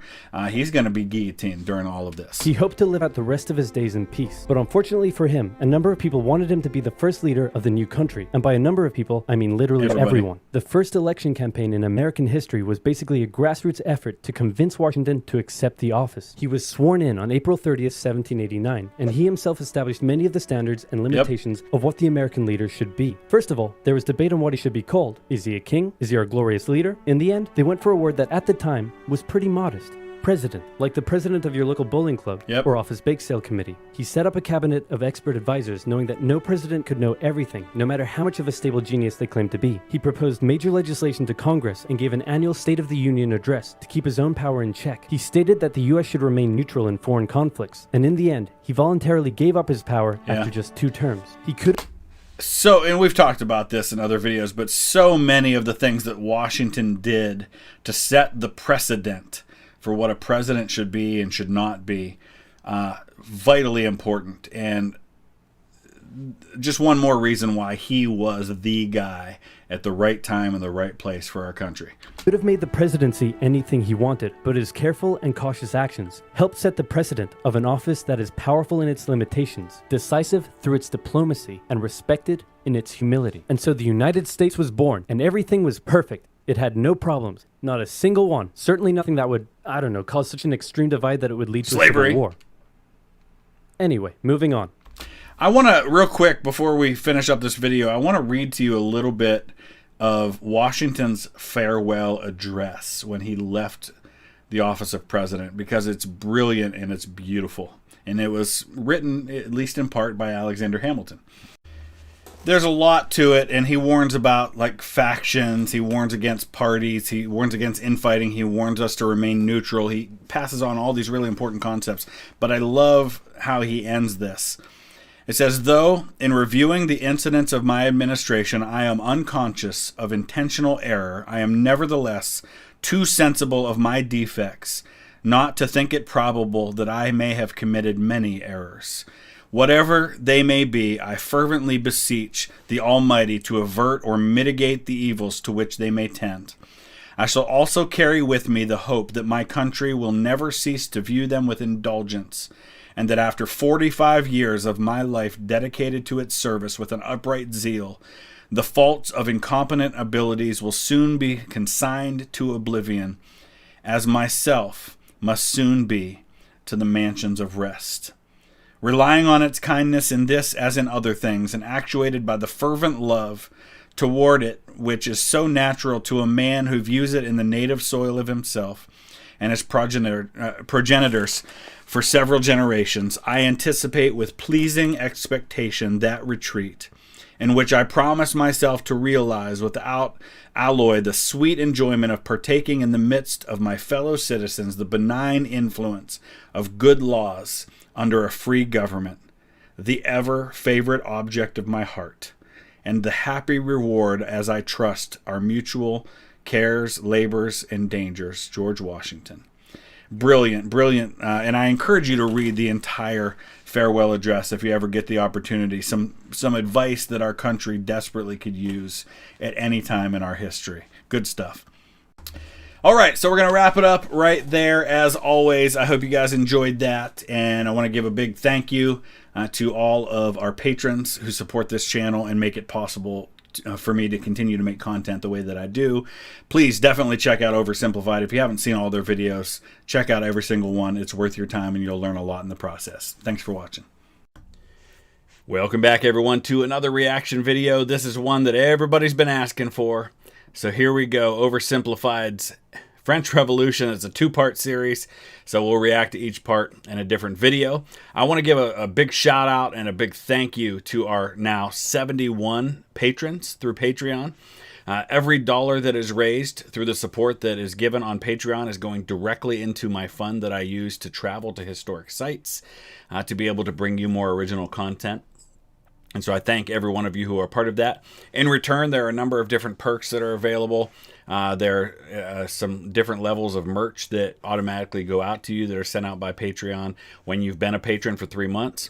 Also, from time to time, I post some raw footage from some of my historic site videos before those go live. Usually you get to see those a couple weeks before the videos go up. And also, I post polls from time to time asking for input on what the next video or series should be. And there's one up right now for all patrons at every level to ask which should be my next reaction series. And there are 3 choices. One is Epic History TV's series on the Napoleonic Wars. I am hoping to be able to do that because that gets asked for a lot. The last time I did one of their videos, they filed a copyright strike against me. So I'm hoping the change in format with making it smaller and things like that will prevent that. The other choices are Extra History's Great Northern War or Teddy Roosevelt Trustbuster. So those are the 3 series I'm looking to do. Whatever the patrons vote on is what I will do next after we're done with this Oversimplified series over the next couple of days. So we're going to dive right into it. Don't forget, check the link in the description below to take you over to the original content if you haven't seen it already. And don't forget to hit like on this video. Subscribe if you're new to the channel. Hope you like what you see. Look around a little bit. Join us over on Discord to continue the conversation. Let's dive in.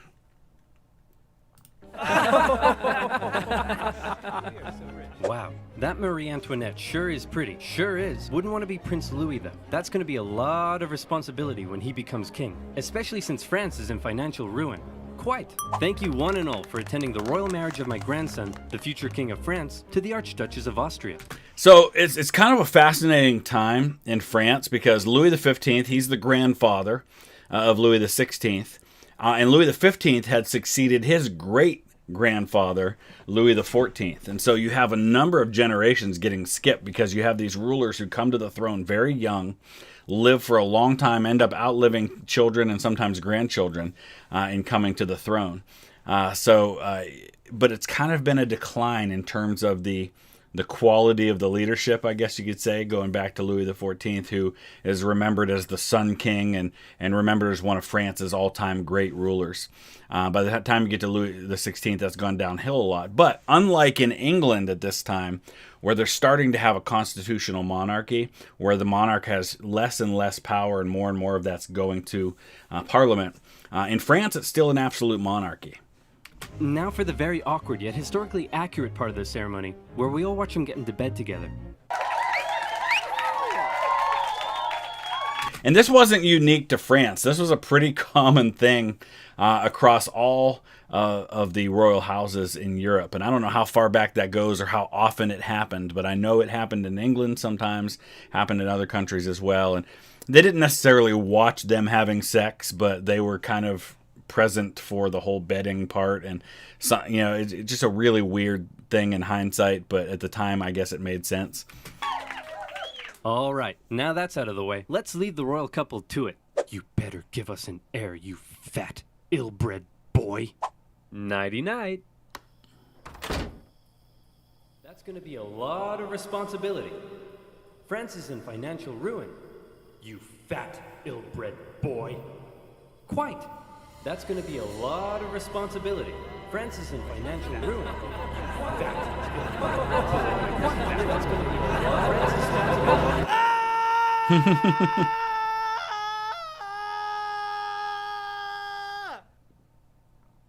Oh, great. He's a freaking weirdo. France, the most prosperous, cultured, and beautiful nation in the world. As it had been for centuries. An exquisite social culture, with the king and the upper classes throwing crazy parties every night, enjoying high living and fine dining. Who cares that they were only able to do so off the backs of the hard-working, starving poor? What are they gonna do? Revolt? They're only 80% of the population. No. Life in France is great. What's that, France? You want to go to war with Britain and increase your power? Go for it, little buddy. You do you. And you lost. Now you're in severe financial debt. We have no money. What do? Should we stop partying? Heck no. Party harder. That's okay. The peasantry will pick up the slack. They were created by God to do all the work, and you were created to reap all the benefits and party hard. So what happens often in history is that you have a group of people, whether large or small, who don't realize the power they have. And that's the way that the people who do have the power want to keep it. They want to keep it so that people don't understand what power and influence they have. Because if that powerful group figures out that they have that power, they'll wield it. And that's what the French Revolution ends up being about. This is about a group of people that have been oppressed for centuries, figuring out that they really have the power. And when they take it, they don't really know what to do with it, and it gets out of hand. And unlike, here in the United States, we learn about our revolution, which, while it had some ugly moments, was by and large, as far as revolutions go, pretty tame. It was fought on the battlefield, but it was largely contained to the battlefield. There were some instances where that wasn't the case. But that's not typically how revolutions go, and France is much more in line with how revolutions typically end up. That's just how society works, and we've all just accepted it for centuries. Why? Why what? Why do the nobility get to be all rich and stuff? Just because they were born into it? And the rest of us schmucks just have to accept that? Hell, why do we even need a king? Who decided that? It all just seems very unfair and unequal, and I, for one, am starting to question it. Is this the guy from the memes? I don't know who that is, but he's in the memes all the time, isn't he? I just recognize that picture from somewhere. Wow, that's very enlightened of you. And so began the Age of Enlightenment.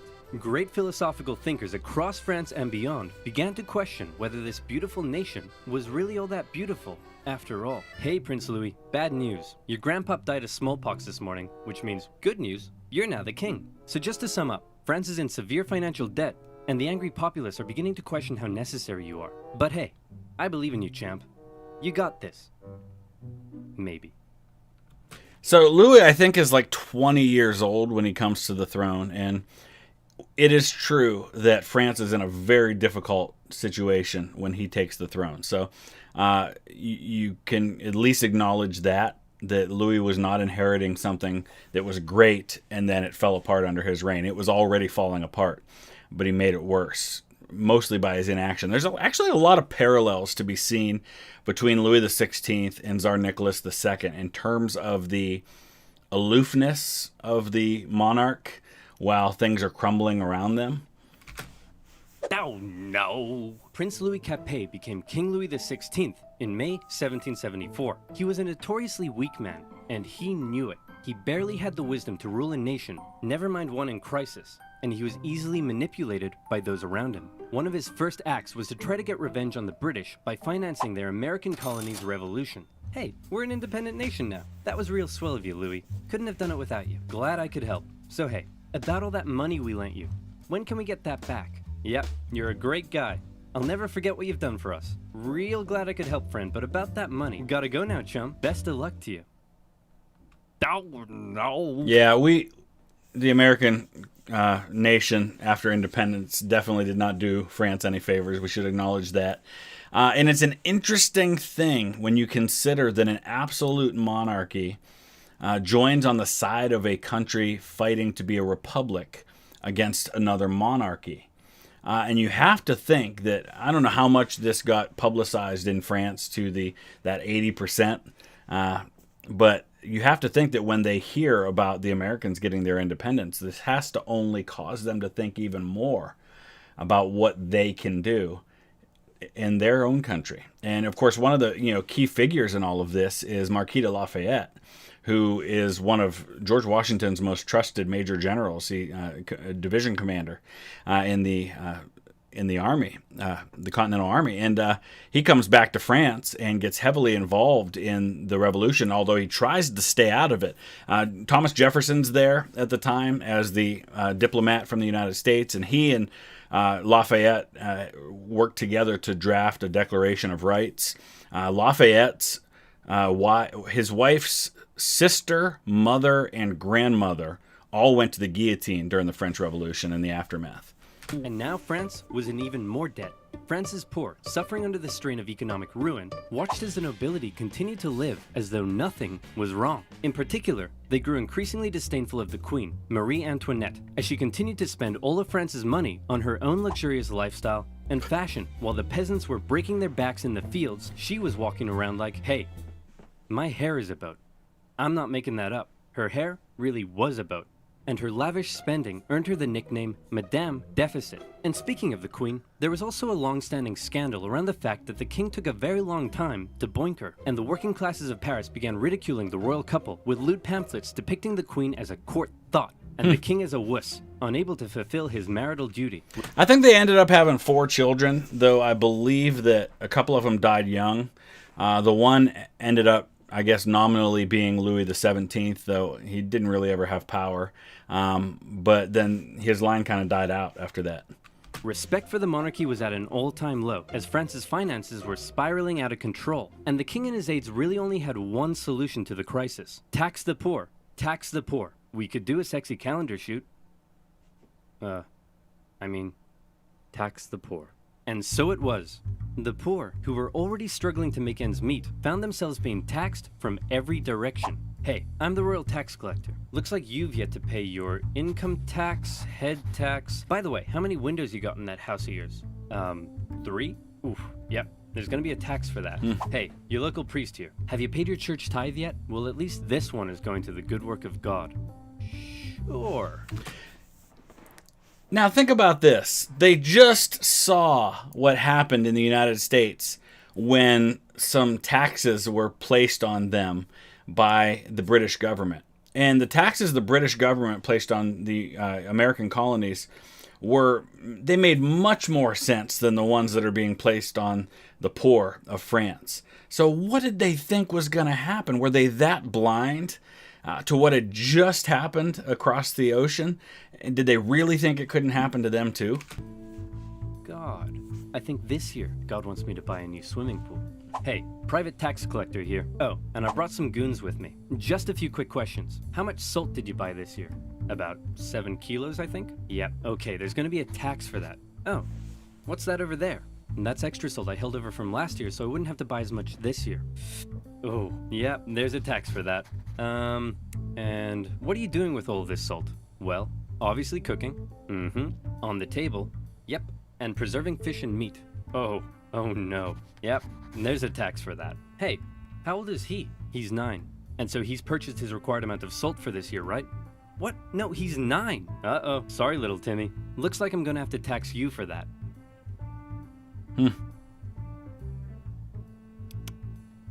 Yep. Salty. There's gonna be a tax for that. And that's not all. A huge portion of the peasants' harvest had to be given up. And there was also the labor tax, where peasants were required to work a certain number of days for their local lord without pay. Obviously, people weren't too happy with these taxation policies, and the aggressive nature of these private tax farmers sometimes even escalated to violence. In particular though, the people really hated how inconsistent the taxation rules were across the nation, and also the fact that the first 2 estates often had to pay very little, if any tax at all. And so, the anger continued to grow. France had a population that was just about ready to explode. What could push them over the edge? How about a touch of natural disaster? A series of harsh summers and winters left the peasants' harvests in ruin, meaning they had no food or money, and the cost of bread skyrocketed. Of course, the upper classes had massive stocks of grain and wheat, so they were virtually untouched by this new crisis. But now the poor really were starving. And they're going to continue to tax them anyway.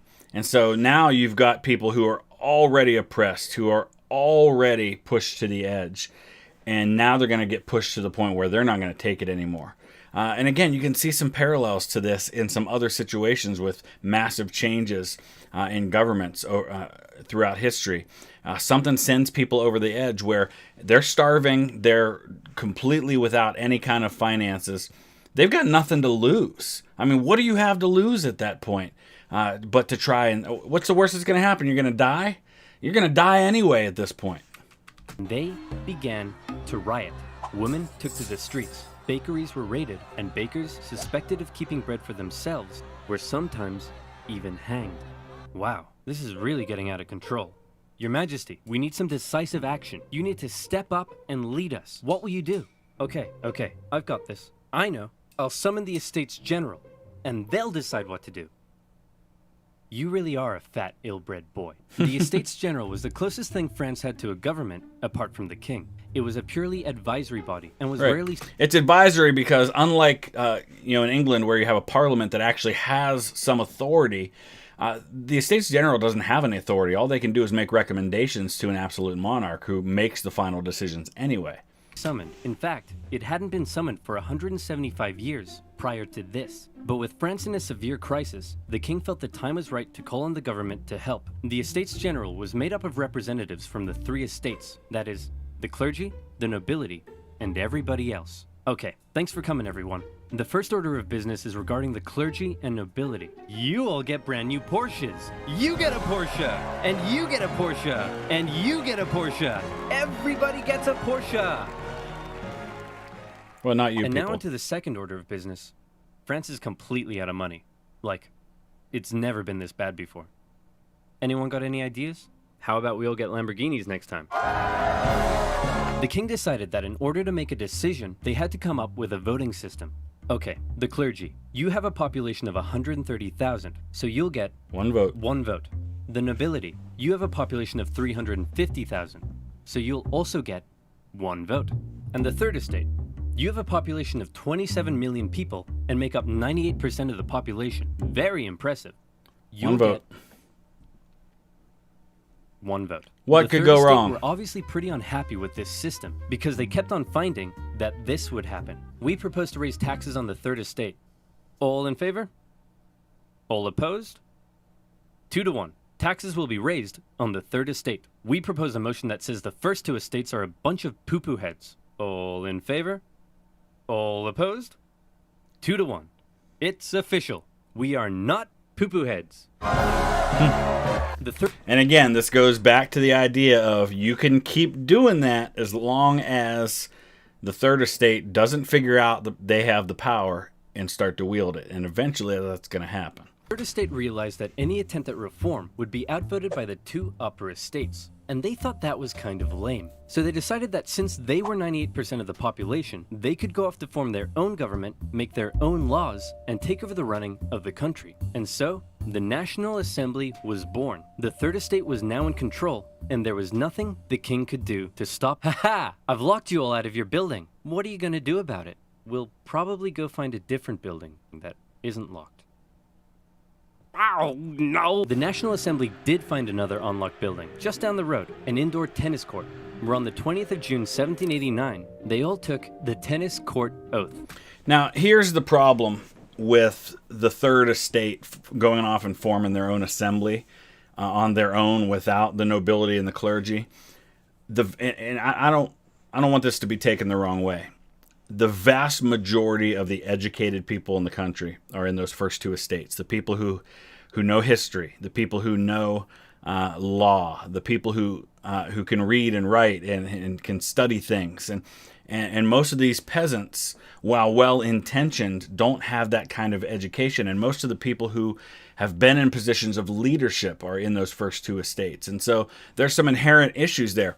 And again, to draw the parallels with the United States Revolution, the U.S. Revolution was primarily led by what you could consider to be the aristocracy, the landowners, the wealthy, the educated. And there are problems with that too, as we see in the problems that develop in American history with voting rights and with property rights and with slavery, coming at it from the other end. But there are problems either way when not everyone is involved. And in this case, a mob taking charge leads to mob rule, and you see the result. Pledging to continue meeting until the king finally gave in to their demands for more equality and economic reform. This new National Assembly included many of the most educated members of the Third Estate, including 2 young lawyers by the names of Maximilien Robespierre and Georges Danton. Some members of the first 2 estates even joined their cause. Some of these men formed a radical new political party called the Jacobin Club and quickly became leading figures. While many members of the Third Estate simply wanted more equality, a growing number in this Jacobin faction would begin calling for something even crazier, the removal of the king entirely. And this is where fear began to take hold. With such a volatile situation developing, everyone was afraid of something. The king feared his position was under threat, and he called in the military to take position around Paris. We've talked about this in many other videos about what happens when you govern by fear. When you govern by fear, it'll work for a little while, but eventually it will backfire on you in some way. And in this case, the governance by fear, especially by people like Robespierre, eventually comes back to bite him. The Third Estate heard rumor of the gathering military force, and they feared the king was planning to round them up and arrest them. Maybe he'd even execute them. It also didn't help that the king had just dismissed France's popular finance minister, who had been trying to make reforms himself. It seemed the king was done negotiating. Fear, left unchecked, often boils over into anger, and anger detonates with violence. The angry people of Paris, after centuries of cruel inequality, harsh oppression, even starvation, fearful of having their new movement for reform demolished so soon, decided that it was now or never to take action. Screw reform. They decided they'd do one better. How about revolution?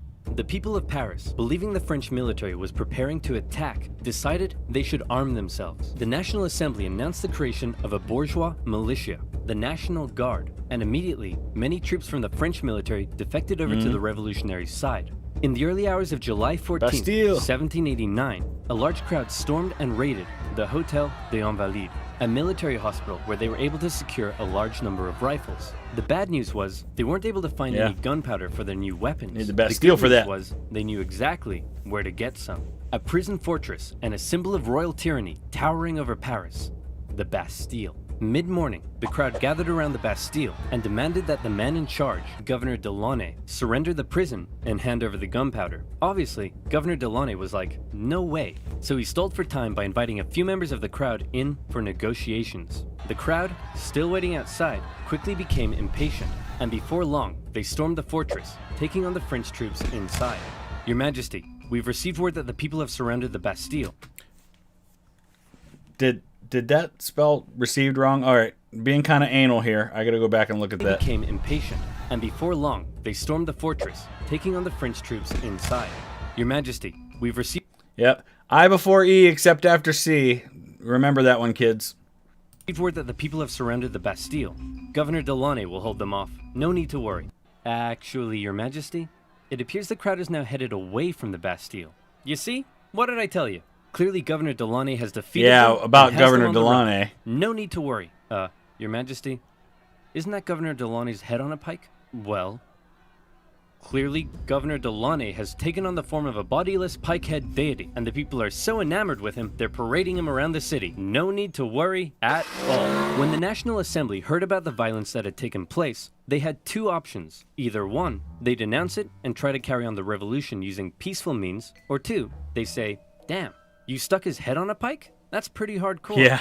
And we love it. Incidentally, they went with option number two. Some historians believe this reaction paved the way for the utter violence and bloodshed that would become the legacy of the French Revolution. Yep. This widespread acceptance of violence during the Revolution is also largely credited to the writings of a certain Jean-Paul Marat, a man of science with a horrible skin condition that kept him confined to a bathtub. He began writing a radical newspaper he affectionately named The Friend of the People. Citizens of France, be very afraid. Given the chance, the king and the nobility won't hesitate to massacre us all. So, yeah, here you have France's version of Thomas Paine, who the Americans had, writing pamphlets that stirred the people to action and encouraged them. But the difference here is that he's inciting more fear. He's saying, listen, they're going to kill you if they get the chance. And so if you are a largely uneducated mass of people who has just gotten their first taste of what they're capable of doing by storming the Bastille and getting that victory, and you're being warned by someone that, boy, you know, this nobility, particularly this king, if he gets a chance, he'll kill you all. What are you going to do? Of course they're going to react the way that they do. The solution is simple. Execute them. Kill every last one of them. Cut off 1,000 heads. And if that's not enough, cut off 1,000 more. Oh, hey, Mr. Squeaky. What are you doing down there? You're so cute. Aw, I love you too, Mr. Squeaky. Mwah. Now, where was I? Oh, yeah.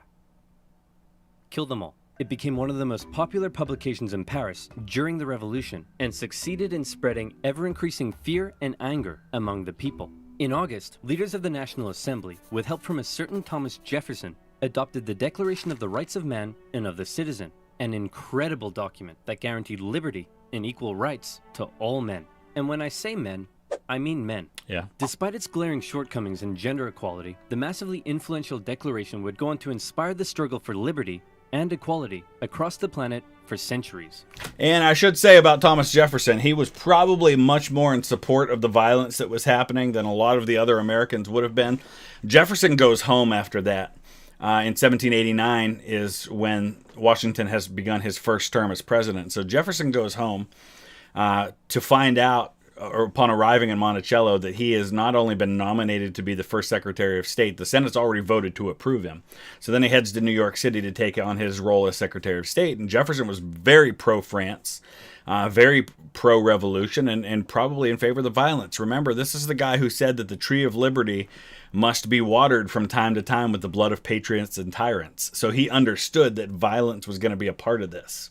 However, back in France, the vast majority of the people weren't really so concerned with enlightened ideas of equality as much as they were concerned with the fact that they were still starving. Bread was still expensive as hell and hard to come by. The people felt that one reason nothing had been done yet about the crisis was because the king simply couldn't see the problem. He lived in Versailles, a full 20 kilometers southwest of Paris, and as a result, lived in comfort, separated from his dirty, stinking subjects. On October 5th, a crowd of women, 7,000 strong, decided they'd do something unprecedented. They decided they'd remove that separation and confront the king directly. The women marched all the way to the king's palace in Versailles. Along the way, the crowd continued to grow into the tens of thousands, and when they arrived, they demanded an audience with the king. What are those things outside the palace? They're poor people, Your Majesty. That's poor people? They say they're hungry. Hungry? Then let them eat cake. Wow. See, this is the exact BS that led to this whole mess in the first place. You're so out of touch. They're writhing around in the filth, breaking their back to barely scrape by, and they come to you demanding just the basic ability to feed themselves, and you think a slice of cake will sort them out? Well, then let them eat Taco Bell Crunchwrap Supreme. Wow. They're not that desperate. Members of the crowd actually managed to break into the palace with the intention of killing the queen. So I don't know that the whole let them eat cake thing is something that actually happened, or if it's just kind of meant to represent the general attitude that she had. I think I've read that wasn't necessarily a direct quote of something she actually said. Who narrowly escaped through a secret passage in her bedroom. The enraged mob killed several members of the royal guard and raised their heads on pikes, which, if you haven't noticed yet, is something they were quite fond of doing. The king had no choice but to come out and talk to the crowd. He agreed to accept his new position, sharing power with the revolutionary government, and to return to Paris with the crowd, removing the separation between king and subject. King Louis had a problem with people constantly raiding his palace, but one thing he didn't have a problem with was people raiding his computer. All right, so I think that's the end of it. He's going to get into his thing about NordVPN, but looking forward to part 2. Would love to hear your thoughts about what we've talked about so far. Use that comment section below. Please hit like. Make sure you head over and like the original video as well, and we'll see you back here with part 2 tomorrow. Thanks for watching. Welcome back, everyone, to part 2 of this reaction series to Oversimplified's French Revolution. Boy, the response yesterday was outstanding. Just couldn't believe how many people viewed, and we had by far our biggest day ever for new subscribers. Something like 2,800 new subscribers yesterday, and I'm sure it's mostly because of doing something from Oversimplified. But I also noticed that I had my biggest day ever in 4 years of my gaming channel, with over 300 new subs on the gaming channel, and I didn't even mention the gaming channel yesterday. I'm mentioning it now. So if you're into strategy gaming, historical gaming, things like that, there's a link in the description of this video and of all my videos to History Guy Gaming, which is the channel that I started with 4.5 years ago, and only branched out to doing this channel about 8 or 9 months ago. So if you're into that kind of stuff, check that out. Give that a subscribe if you would as well. Right now I've got 2 series that I'm doing. One's in Grand Tactician, the Civil War, and the other one is Crusader Kings 3. But I do a lot of other things from time to time. So we're going to dive right into part 2, but I just want to address one thing. Several of you correctly pointed out that I didn't really speak correctly about the nature of the Third Estate. And I put a pinned comment on the video from yesterday about that. And if you didn't see that video, the link's in the description. There were many educated people in the Third Estate. The Third Estate just was all of the commoners. But you had commoners who were lawyers and who were wealthy merchantmen. And so it was wrong of me to say that they weren't educated. What I really should have said was that the main difference between the American Revolution and the French Revolution is that in America, most of the men who made up the leadership of the country during the Revolution had previous leadership experience, because many of them had served in state assemblies or colony assemblies had been elected to civil government in one form or another. That's not to say that that wasn't happening in France. It just there was a degree of experience there that didn't exist among the French leadership in the Third Estate. But thank you all for pointing that out. We're all here to learn. I do not know everything about every topic at all. So I appreciate all of you correcting me on that. Please continue to do that. That's how we all learn and make sure that we have the accurate information. Let's dive into part 2. King Louis and his family were now in the Tuileries Palace in Paris, where for the next couple of years, he watched as the revolutionary government began to strip away his power. And fearing for his safety, he had to stay on their good side. Hey, look who it is. It's my favorite revolutionaries. Yep, I'm your #1 fan. What can I do for you? Hey, King Louis. So we've made a few decisions. First, all of your friends in the nobility are going to have to pay taxes the same as everyone else. Great idea. I love it. And as a side note, the tax money can no longer pay for all your lavish parties. Great. I hate those parties. They're so awkward. And also, we're taking away your Porsche. Oh, come on! I mean, yay. The king continually... And this is an important distinction to point out, because a lot of people are under the impression that the French Revolution, you have the Bastille in July 1789, and instantly they overthrow the king and he's beheaded, and it just kind of all happens at once. And it really didn't happen that way. Initially, the revolution was not did not happen with the intent of overthrowing the king. What they wanted to do was scale back his power and right many of the wrongs that they saw in what was happening. But the problem is it just has to keep escalating because you have that constant conflict. There's some parallels here to the English Civil War, when you have the same thing happening with the English king, and he eventually ends up being beheaded, and they actually go away from the monarchy for a while. Found demand after demand being made of him to prove his support for the revolution. On one occasion, a mob would invade the palace and demand he wear the revolutionary bonnet. This is the face of a man who is definitely pretending he wants to wear that bonnet. Now around here, I want to mention that one thing King Louis had a problem with was people constantly raiding his palace. But one thing he didn't have a problem with was raiding noobs on this video's sponsor, Raid Shadow Legends. Oh yeah. Seeing the situation rapidly turning against him, the king decided it might be a good idea to leave France and mount a campaign to retake his country from abroad. Not a good idea. For him, he was married to an Austrian. So on the night of June 20th, 1791, the king and his family disguised themselves as servants and attempted to flee to the Austrian Netherlands. The royal carriage made a stop in the town of Varennes, and the postmaster there was like, "Hey guys, what's up? Where are you off to? We are but a collection of inconspicuous servants heading for the border for no particular reason at all." Say, you, the fat one, you look kind of familiar. Aren't you the king? Nope. Let me see your passport. And they were so close to getting out of the country when this happened. Imagine how differently history might have gone if they hadn't been stopped when they were. It says here you're King Louis XVI. Nope, not me. Take him away, boys. The king was promptly returned to Paris, but now the jig was up. His lack of support for the revolution was clear to all, and many considered him a straight-up traitor who tried to abandon his people. As a result, the new constitution of 1791 completely reduced his powers to that of a simple figurehead, a constitutional monarch. However, radicals, such as those in the Jacobin Club, were outraged that the king wasn't to be removed entirely. So a month later, these radicals staged a protest on the Champ de Mars, calling for the king's removal. The government of Paris feared an insurrection was mounting, and they sent the military to disperse the crowd. The confrontation escalated and resulted in the Revolutionary National Guard firing on a crowd of revolutionaries. Where have you seen that before? Where things like that happen and it escalates and it throws the whole thing off. And yeah, this is absolutely true. Now you not only have the royalists versus the revolutionaries, now you have more extreme revolutionaries against other revolutionaries. And this happens a lot in these wars as well, where you have other factions and those factions fight for taking the vacuum of power that has been vacated by the king. It was a massacre. The incident exposed a deep division within the Brotherhood of the Revolution. On one side, the moderates who wanted to keep the king as a figurehead. On the other, radicals who wanted to see the king deposed and heads roll. In the wake of the massacre, these radicals received a wave of support. And speaking of rolling heads, one form of equality the revolution introduced was equality in execution. This meant no more torturous drawing and quartering, no more inhumane hanging. They wanted all criminals, regardless of economic status, to receive the same penalty, a quick and painless one. Luckily, a man by the name of Dr. Joseph Guillotine had an idea. A heavy blade that falls like thunder. The head flies off, blood spurts, and the man is no more. The guillotine, otherwise known as the national razor.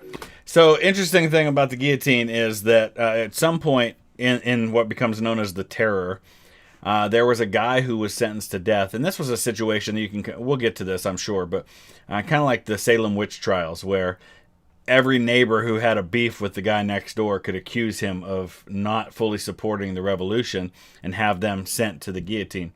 But at one point, one guy, I think he was a doctor, and he wanted to help solve a mystery, which was how long do you stay aware after your head's been cut off? And so he told a guy to watch his head, and he was going to blink as many times as he could. And I think he blinked for several seconds. A little creepy to think about. The guillotine made its debut in 1791 as the new form of execution. The writings of Marat and others continued to call for the execution of anyone suspected of working against the revolution. For him, this included some members of the clergy and nobility who had previously benefited from the cruel system of inequality that existed before the revolution. In many parts of the countryside, local lords had found themselves become a target. Sire, the peasants, they're revolting. Oh, come on, that's a bit harsh. Sure, they smell a bit, but I wouldn't say they're revolting. Man. Oh, yes, I see what you mean. Increasingly, these French aristocrats began fleeing France to find solitude in other parts of Europe. And once again, fear began to take hold. The privileged classes of these foreign nations didn't like what they were seeing because they feared revolutionary ideas may spread to their own lands. We talk about this all the time on this channel. Fear is an incredibly powerful motivator. Think about it in your own life. Think about how many things are driven from fear. And I'll give you a perfect example. A couple of weeks ago, they came on the news and said that there had been a bear spotted in our town. Now, where I live is a relatively urban area. It's a suburban area, but we don't live next to a national forest or anything like that. So bears are not a common occurrence around here. But as soon as I heard that there was a bear spotted, like a mile away, my first thought is to make sure my son's not playing outside. My 8-year-old, because the last thing I want is for him to run into a bear. I was motivated by fear in protecting my son. And so I brought him inside, even though maybe there wasn't anything to worry about. Sometimes fear is rational. Sometimes fear is very irrational. But fear motivates people, can sometimes cause people to do things they never otherwise would have done because of that fear. The National Assembly, actually now the Legislative Assembly, feared that these nations may decide to attack. Then why don't we attack them first? No, you idiots, we are definitely not ready for war yet. Did somebody say something? France declared war on Austria in April 1792 and immediately got pummeled. It also didn't help that Austria's ally, Prussia, joined in the fighting. The Prussian Duke of Brunswick posted a letter warning the revolutionaries that if anything happened to the king, he would burn Paris to the ground. The Duke's letter proved to be a massive success in inspiring the people of Paris to do the exact opposite of what he intended. They were enraged by the threat, and on the 10th of August 1792, the tension in the city exploded, and a mob stormed the king's palace. Fighting broke out between the revolutionaries and the king's Swiss guard, with casualties in the hundreds. King Louis fled and took refuge in the chamber of the Legislative Assembly, where Robespierre and his radical Jacobins were gaining ever more power. Given the developing situation, the chamber decided to hold a vote, and in what some considered to be a second revolution, it was decided to suspend the monarchy entirely. King Louis XVI was now just plain old Louis, and he was sent to a prison cell where an eye could be kept on him. A month later, the newly established National Convention officially declared the French Republic, and society underwent a massive change. Enlightened ideas of democracy and equality were being implemented, but very quickly, these ideas seemed to become secondary to fear, paranoia, and a thirst for blood. And this is not unique to France. This is something that has happened throughout history.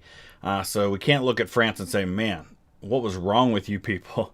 This happened all the time. The new republic began working to violently remove any semblance of the old royalist regime. The church became a prime target. Priests who refused to take an oath to the revolution were deported or arrested. A new state-sponsored atheistic religion named the Cult of Reason was created as a replacement for the Catholic Church. Notre Dame, along with many other churches, had their religious treasures destroyed and were converted to temples of reason. And one of the sad things, historically speaking, that happens during all of this is that at some point a mob goes into some of the churches, like Fontevraud, I think, is one of them, where you have the graves of people like the past French kings. You've got the grave of Richard the Lionheart, William the Conqueror, and they scatter the bones. And basically a lot of these graves were desecrated, destroyed, and the bodies lost forever. Even the Christian calendar didn't survive, as a brand new revolutionary calendar was soon introduced. Hey honey, I'm home. Yeah, whatever, jerk. Whoa, what's wrong with you? You forgot. Forgot what? Everything. This entire year. My birthday was on the 3rd of Germinal, our anniversary was the 12th of Thermidor, and you promised that in Frimaire, we'd go on a romantic weekend trip to Venice. No, I said we'd do that in December. December hasn't been a thing for years. The government of Paris, now under the control of the radical sans-culottes, began rounding up suspected enemies of the revolution and sending them to prison in the thousands. Naturally, a large number of those arrested were members of the clergy and aristocracy. As France's foreign enemies continued to close in, panic spread. Georges Danton made impassioned calls for men to defend the Republic, and tens of thousands of troops left Paris for the front lines. However, in their absence, Paris was left to its own devices. As enemy troops arrived in Verdun, the people of Paris feared that their crowded prisons were becoming a breeding ground for counter-revolutionary conspiracy. What would happen if the Prussians reached Paris and freed the aristocrats? Marat believed he knew what would happen. The aristocrats would enact their vengeance on the people. Fearing those they had already imprisoned, mobs descended on Paris's prisons. They broke in, and during the brutal September massacres, aristocrats, priests, and others were tried and executed on the spot. Here's another parallel to be seen between this and the Russian Revolution, where the reason that they end up executing the Romanov family is because the forces that were looking to free them were getting very, very close. They were within a couple of miles of Yekaterinburg, where they were being held, and they had to do something. And so that's when they decide to execute them.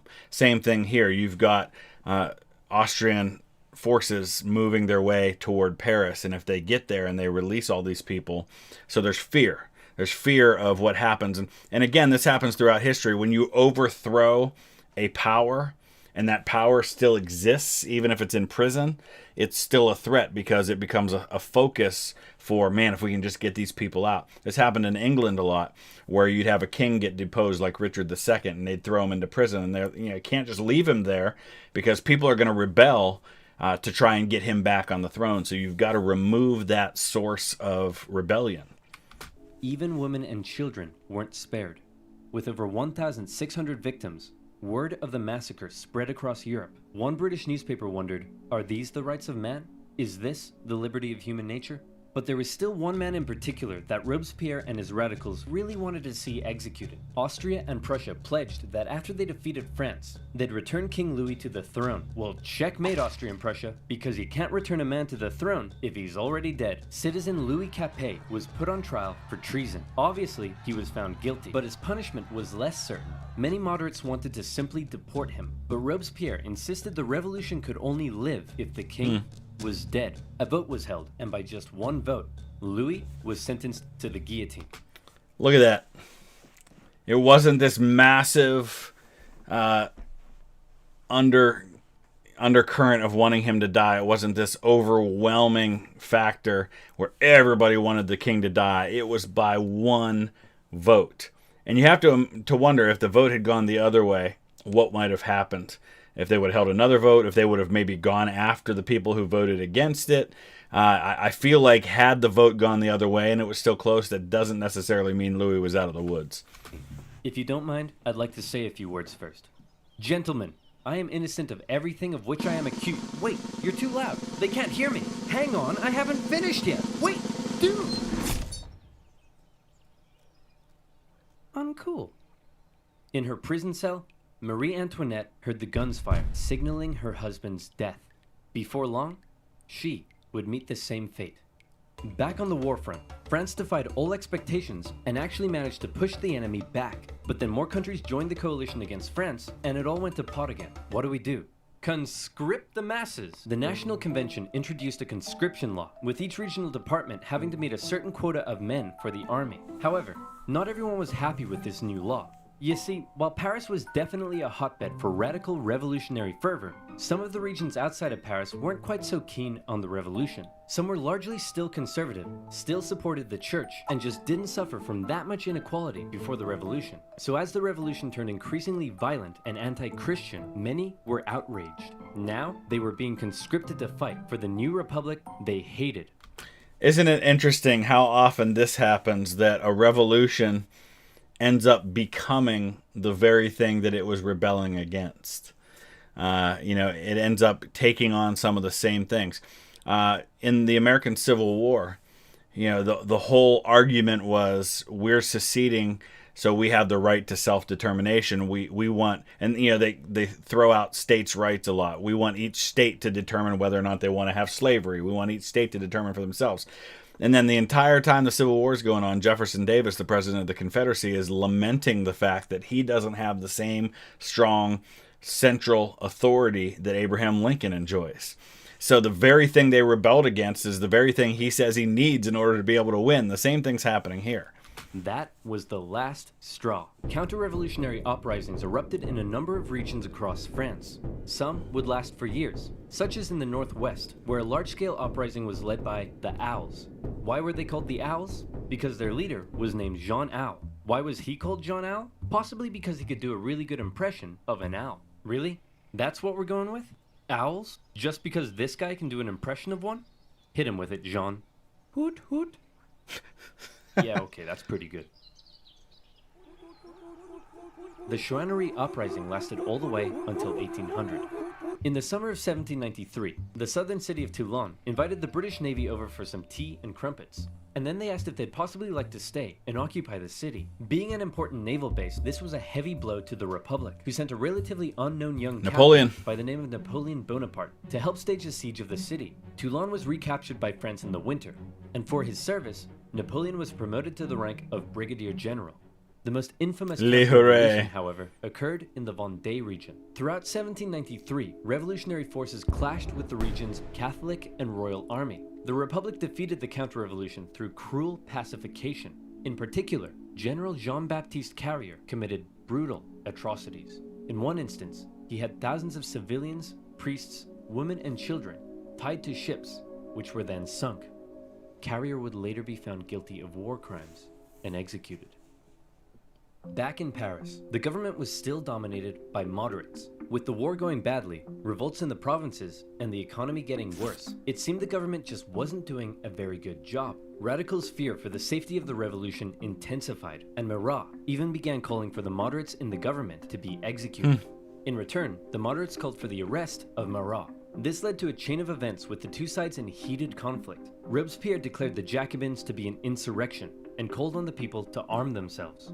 It all ended on the 31st of May 1793 with the National Convention surrounded by radical sans-culottes and 29 moderate Girondin politicians arrested. From this moment on, the moderates ceased to be a political force. And it's all downhill and now. His radicals would be in almost total control of the government. And this brings us to the story of a woman named Charlotte Corday. Oh yeah. Charlotte lived in the northwest city of Caen, and like many in the area, was horrified at the rapid radicalization and increasing violence of the revolution. And the man she blamed more than anyone was Jean-Paul Marat. And there is, I don't want to get ahead of myself too much, but there's a very famous painting of the incident that they're about to talk about. She wanted to bring peace back to France, and so she did something drastic. She traveled to Paris and told Marat she had a list of enemies for him to publish in his paper. Marat eagerly invited her in for a meeting. So where's that list of enemies you promised me? Here it is. Wait a minute. This isn't a list of enemies. It just says, yippee-ki-yay, mother... And just like that, Marat there's the painting. Was no more. Charlotte was quickly arrested and sent to the guillotine. Her dream of restoring peace, however, died with her. Marat became a martyr.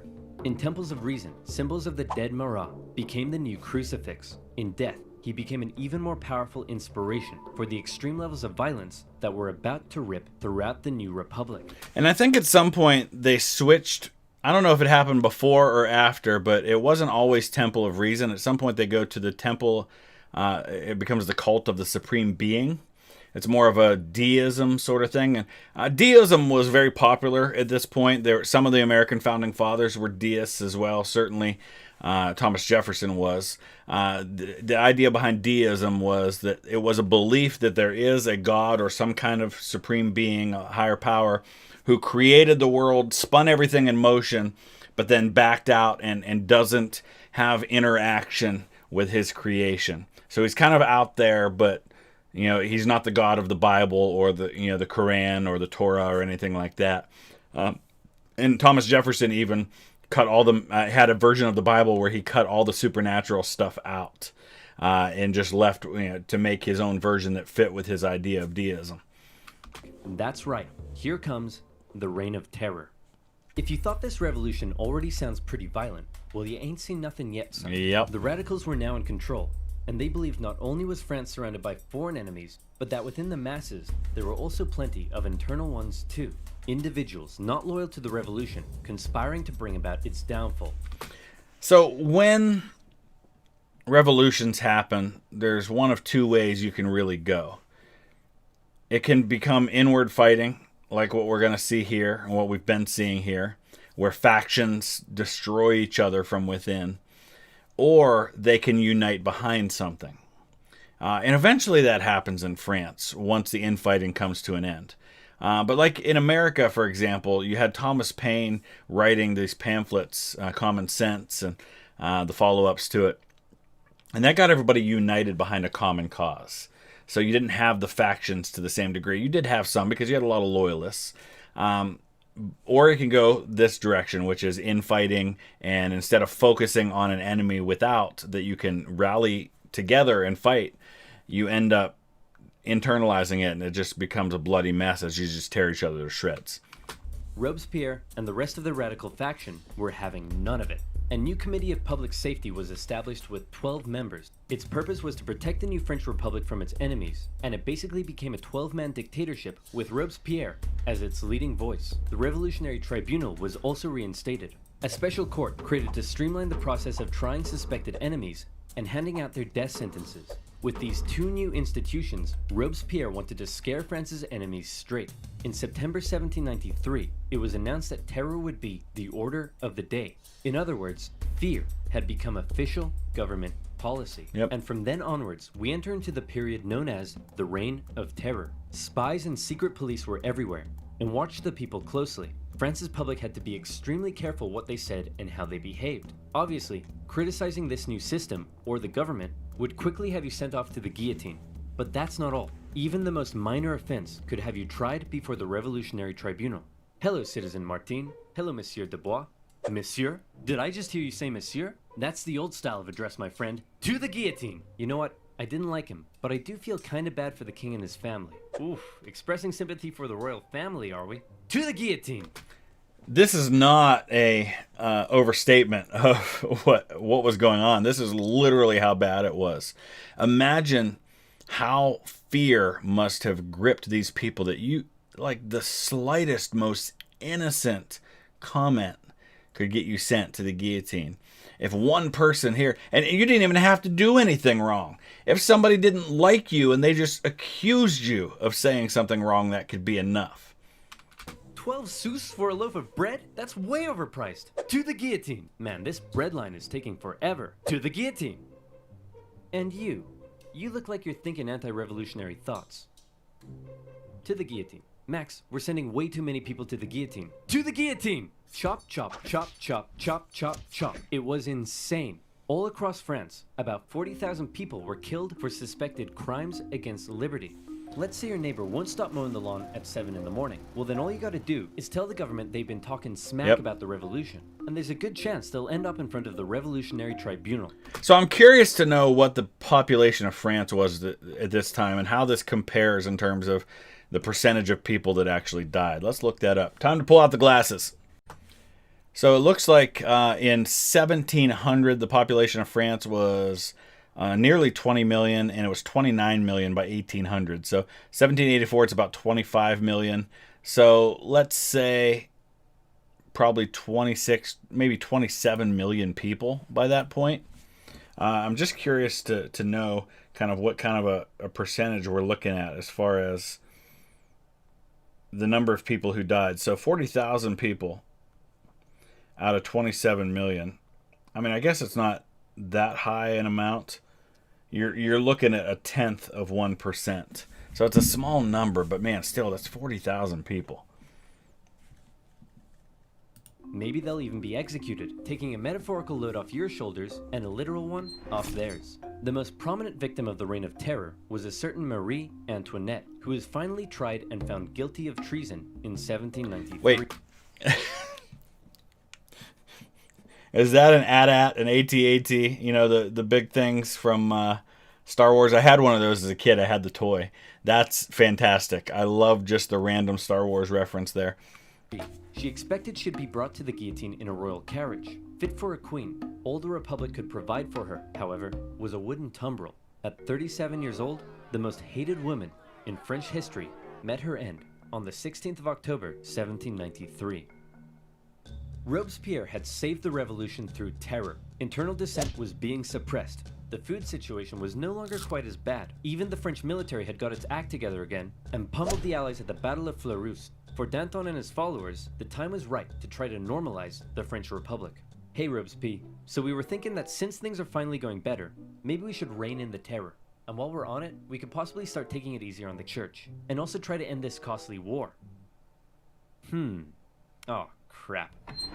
As time went on, Robespierre seemed to go, for lack of a better term, a bit mental. Yeah. He was hell-bent on creating what he called a republic of virtue. And for him, this meant amping up the bloodshed even more. Throughout the spring and summer of 1794, executions reached an unprecedented level during a period known as the Great Terror.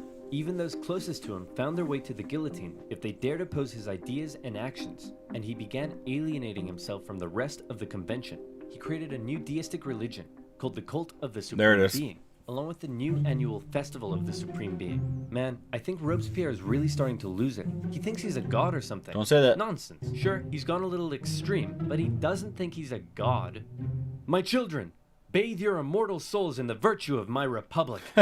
Okay, yeah. He's completely lost it. Robespierre's ultimate mistake, however, came on July 26th, when he made a speech to the National Convention, in which he said this: I have in my hand a brand new list of enemies to be sent to the guillotine, and many of you are on this list, but I'm not going to tell you who yet. What do you think of that? I think we should send Robespierre to the guillotine first. All in favor? Oh, no. 2 days later, Robespierre became the final victim of the monstrous terror and paranoia he had created. Many historical accounts of the revolution end here with the death of Robespierre and his terror. But the revolution officially continued for another 5 years until 1799. So what happened between now and then? Well, after the fall of Robespierre, a more moderate political group called the Thermidorians took control of the convention. They wanted to restore stability to the government. Now, Robespierre's allies and other radicals who had fueled the terror themselves became the target of political suppression. Bourgeois street fighters took on the radical sans-culottes in the streets during a period named the White Terror. In 1795, the Thermidorians drafted a new constitution and created a government called the Directory, with the purpose of preventing power from being able to fall into the hands of a single individual again. Which it's about to do in the form of Napoleon. As this new government was being established, royalists who wanted to bring the monarchy back to France saw this moment as an opportunity to strike. They staged an insurrection in Paris and battled with the National Guard in the streets. Luckily, one Napoleon Bonaparte happened to be in Paris at the time, and he took control of the situation, firing on the crowd and putting down the insurrection. From this moment on, the people of Paris would never again be able to stage a popular uprising and lost their control over the revolution. For his actions, Napoleon became a general and was sent to take control of the French armies in Italy. The new Directory remained a fairly ineffective government for the remainder of the revolution. It was plagued with corruption and struggled to keep the economy afloat, and as a result, wasn't very popular. For the people of France, with the strict social customs of both royalist France and the terror gone, they didn't really know what to do with themselves. Men no longer removed their hats when talking to women. Different classes began intermingling, and a publication began circulating that looked a lot like a modern dating app. It was social anarchy. Outside of France, the war continued. In 1795, France took the Netherlands, where they set up a puppet state. Then they negotiated both Prussia and Spain out of the war. The British attempted to land French royalists in the west to reinforce rebellion, but that plan failed. In 1796, the French planned a three-pronged attack with the aim of marching on Vienna and knocking Austria out of the war. The two northern armies were defeated and forced to retreat. However, Napoleon in the south, with groundbreaking military strategy, won battle after battle after battle. He pushed the Austrians out of Italy and began closing in on Vienna. The Austrians freaked out, and Napoleon oversaw the signing of a peace treaty. He had almost single-handedly knocked Austria out of the war, and by the way, he was only 28, so maybe it's about time you moved out of your mom's basement. He was only 28. He was not as short as everybody thinks he was. He was probably about 5'8", which is pretty average height for the time. And he ends up, interestingly, later on in his life, when he becomes emperor, marrying an Austrian princess. So once again, you have that kind of link between France and Austria. But that, in and of itself, Napoleon's story is a fascinating one. And at least as of now, the vote over on Patreon is going in the direction of us diving into Epic History TV's Napoleonic War series, which I hope we will be able to do without copyright strikes. I had trouble with that before, so I'm going to be really careful about that, because you get 3 of those and you lose your channel. So we'll see what happens, but I definitely want to dive into some of Napoleon's history one way or another. Napoleon became a famed hero among the French people, but his aspirations were still higher. He briefly went off to Egypt and discovered a bunch of gnarly Egyptian stuff, but then the British destroyed his fleet and trapped his forces. Say, Napoleon, sir, you're not going to leave us here stuck in Egypt and return to France, are you? Yeah. Nonsense, my boy. I would never dream of abandoning my loyal soldiers. Wow, what's that over there?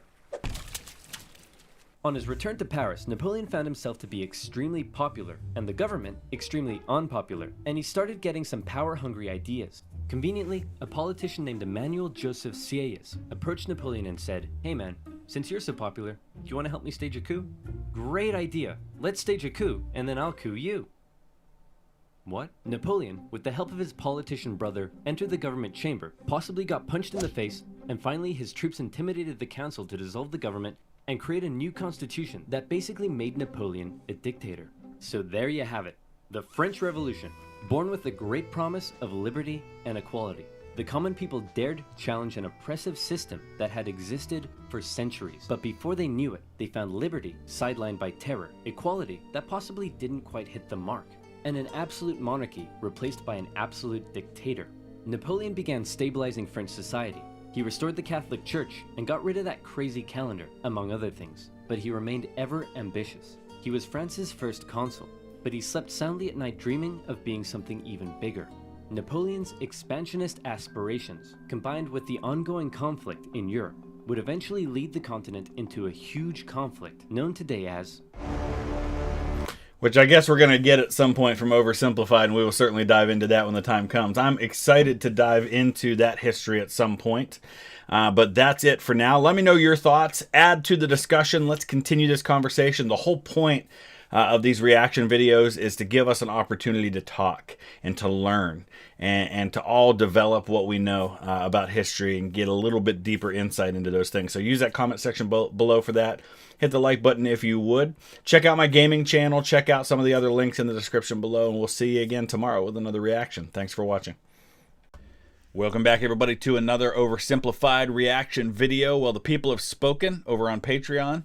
We put it up to a vote to see which of the Oversimplified videos I haven't reacted to you wanted to see next, and the vote came down in favor of the Russian Revolution. Now, this is something I know a little bit more about than some other topics, but I wouldn't consider myself anywhere near an expert. There's a lot I don't know, so I'm excited to dive into this and learn something myself. As always, that's the goal of this, is to learn, right? So we're going to have a conversation. Use the comment section below. If you want to see more videos like this, or just want to see more of my historic site videos, I've got a video coming where I retrace the steps of Stonewall Jackson's flank attack at the Battle of Chancellorsville, as well as the events surrounding his death. Those videos are going to be going up in the next couple days. So if you don't want to miss any of those videos, make sure you hit the notification bell after you've subscribed, and turn on all notifications so anytime I post anything new, you'll get it. As for subscriptions, thank you to this amazing community for pushing us over 40,000 subs yesterday. And I say us because I don't view this as my channel. This is our channel. You are all a part of this community. And that's why I do this. I do this because I love to talk about history, and I love interacting with other people who love to talk about history. So as soon as we hit 50,000 subscribers, which the rate at which we're going should be in less than 2 weeks, we're going to be drawing some names to give away some biographies, and the link is in the description below for you to enter that contest. We'll draw 3 names at random from the people who have entered, and you can receive that either as a book from Amazon or as an Audible audio book that I'll send to you. So go ahead and enter that, and as soon as we have 50,000 subscribers, we will shut that down and draw the winners. Let's dive into the Russian Revolution. This video was made possible by NordVPN. Click on the link in the description below to get an amazing 68% off a 2-year plan. Also, commemorating the weirdest bromance in history. Get your new character pins and Russian Revolution merch available now. Link down below. Hey Jimmy, it's the 1800s, an exciting time to be alive. Why don't you get out there and explore the world? Gee whiz, Mom, thanks. This place is amazing. Where am I? Why, you're in France, my boy. Here we come up with wacky new ways of running a country. Liberty, equality, fraternity. Whoa, welcome to the United Kingdom. Here we invented the train. Oh, aboard! Holy smokes! You're in a German factory, my friend. Here we harness fire and coal to create all these sexy lederhosen. This is incredible. I can't wait to see where I'll end up next. Where am I? You're in Russia. Have I gone back in time? No, this is just how it is. Are you a farmer? Worse. Technically, my landlord owns me, which makes me a serf. So serfdom in Russia was basically their form of feudalism, and it didn't look all that different than feudalism in the rest of Europe. Probably the main difference was that unlike feudalism in places like England, for example, there was no real military aspect of it. You know, in England and feudalism in the 1400s, your feudal lord also could call you up to military service. That wasn't really a part of Russian serfdom like it was in other places. But the thing with serfdom is, here we are in the mid to late 1800s, and Russia still has serfdom, whereas England, for example, eliminated feudalism by the 1600s.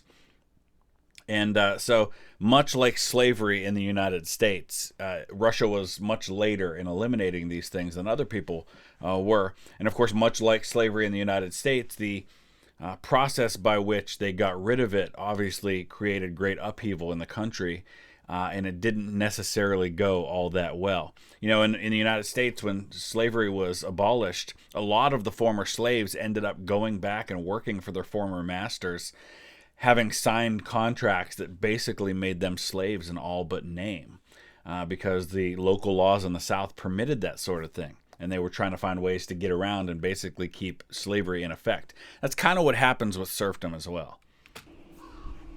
I'm scared. You should be, because I haven't eaten in 4 days, and you look pretty tasty. Hey, Jimmy, how are your travels? I hate you!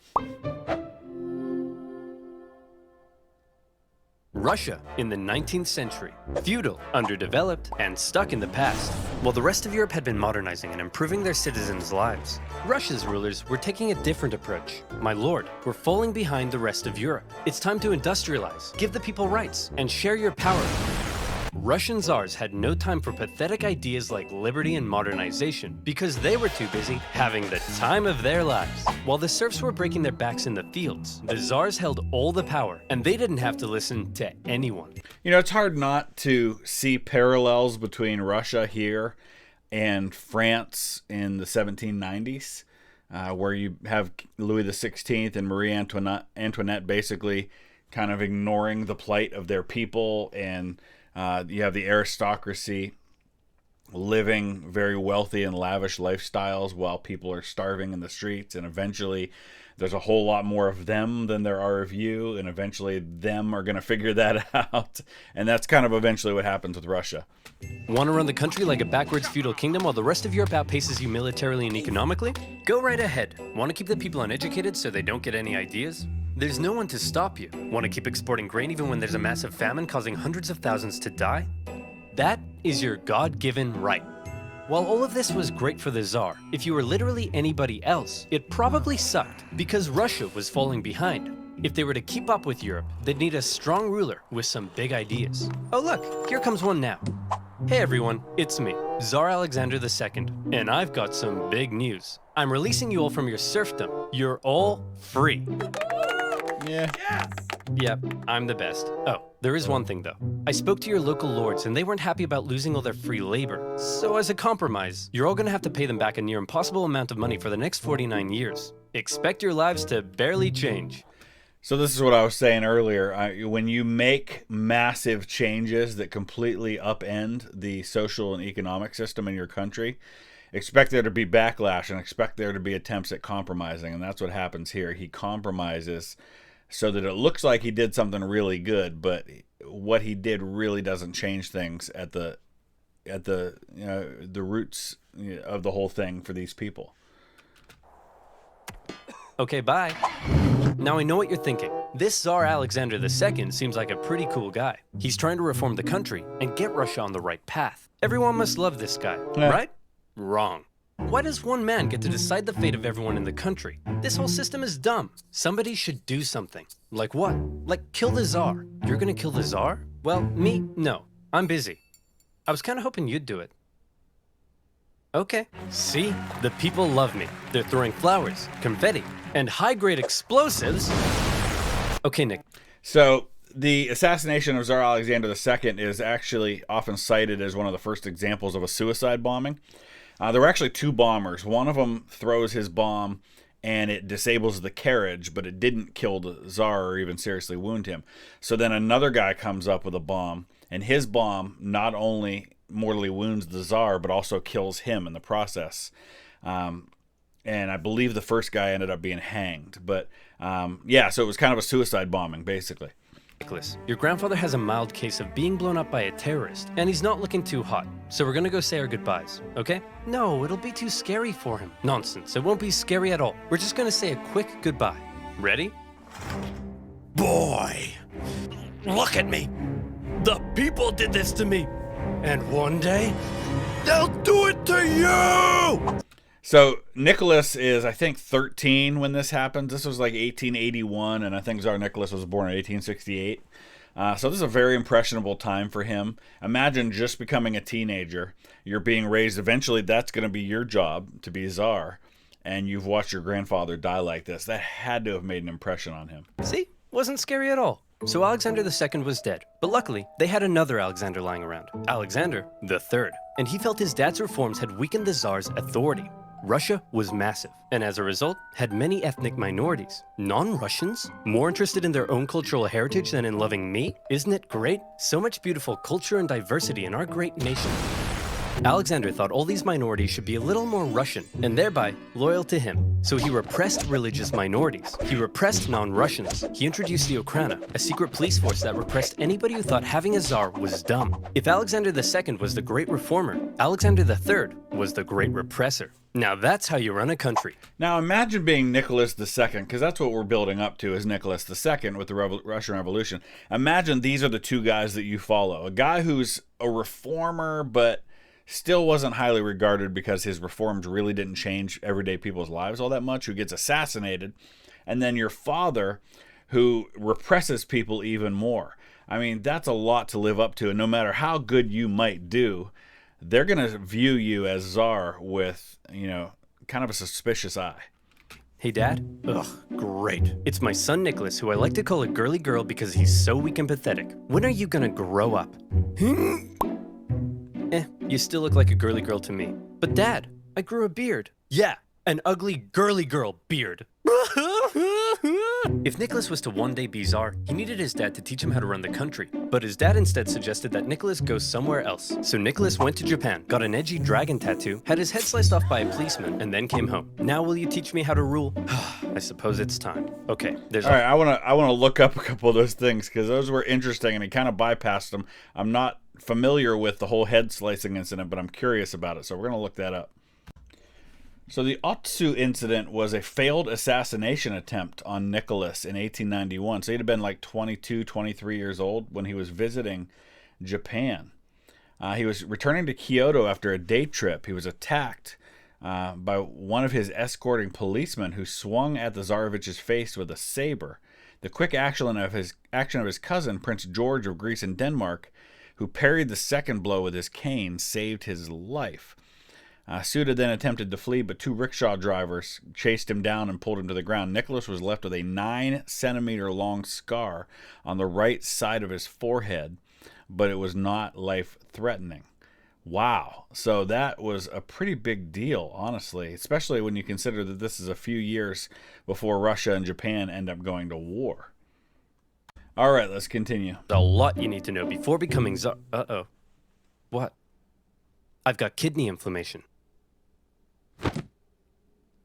Oh, no. Upon his father's death, a totally unprepared Nicholas II ascended to the Russian throne. He wasn't a reformer like his grandfather, nor was he a repressor like his dad. Nicholas was Nicholas. Timid, easily swayed, and more interested in doing whatever the hell this is. Or this. Or this. He wasn't ready to rule, and he himself admitted it, saying, "I'm not yet ready to be Tsar. I know nothing of the business of ruling." Bit of an awkward time to bring it up. However, Nicholas firmly believed that he was chosen by God to be Russia's big daddy. And while he doubted his ability to rule, he was going to give it his best shot. And hey, who knows? Maybe he wouldn't be so bad after all. To get things off to a good start, Nicholas promised free pretzels and beer to a huge crowd in Moscow to celebrate his coronation. So enticing a proposition to starving peasants that the ensuing stampede left nearly 1,500 people dead. What the hell happened? We're not sure, but you're scheduled to go party with the French at 8 o'clock. Shouldn't I stay here out of respect for the people? When have Russian czars ever respected the people? Nicholas's decision to go party with the French immediately tarnished his image. Some were calling him Nicholas the Bloody. The czars had been partying hard at the expense of the people for long enough. They'd emancipated the serfs, but failed to lift them out of poverty. They used their secret police to crack down on anyone who might criticize them, and they'd failed to modernize and give the people rights, something the rest of Europe had begun doing over a century ago. The rule of the czars was quickly becoming outdated, and more Russians began wondering if there was a better way. For many, the solution was simple. Just look to the West. Republics, democracies, and constitutional monarchies galore. But a small growing group rejected that for an even better idea, a little something they called communism. Take Vladimir Lenin, an intelligent member of Russia's middle class, and also a massive ill-tempered jerk. If you disagreed with him about anything, he wasn't afraid to call you out. You fat-headed, simple-minded, vapid, cockeyed imbecile! Tenderheart Bear is a far superior Care Bear to Bedtime Bear. And he was no stranger to political unrest either. His older brother was executed for plotting to kill the Tsar, and Lenin himself was expelled from university for participating in a student protest. But how did Lenin go from being a middle-class nerd to the arbiter of socialist divinity? Well, to tell that story, we first need to go back a few decades to when a man named Karl Marx wrote a manifesto explaining how capitalism is a system whereby the stinky bourgeoisie oppressed and exploited the working masses, and that only through class warfare could the workers rise up and instate a communist utopia. Now go back forward a few decades to Lenin reading that manifesto and loving it. But publicly admitting you loved Marx and not Russia's big daddy would get you the cruelest punishment imaginable. Exile to Siberia. Enjoy exile, where you'll live with your wife, chill around town, and secretly write socialist newspapers. Hey, that doesn't sound so bad. And your mother-in-law is going to live with you. No! Once Lenin finished his stint in Siberia, he left Russia for Europe, where he was free to hang out with other Russian Marxists and talk about how great communism was. Now today, you might hear the word communism and think of this. But that's not how intellectuals living under a tough czarist regime saw it. To them, communism promised a land where all were equal. See, you have to remember at this time, communism is an idea that hasn't really been tried at the level of an entire nation and its government.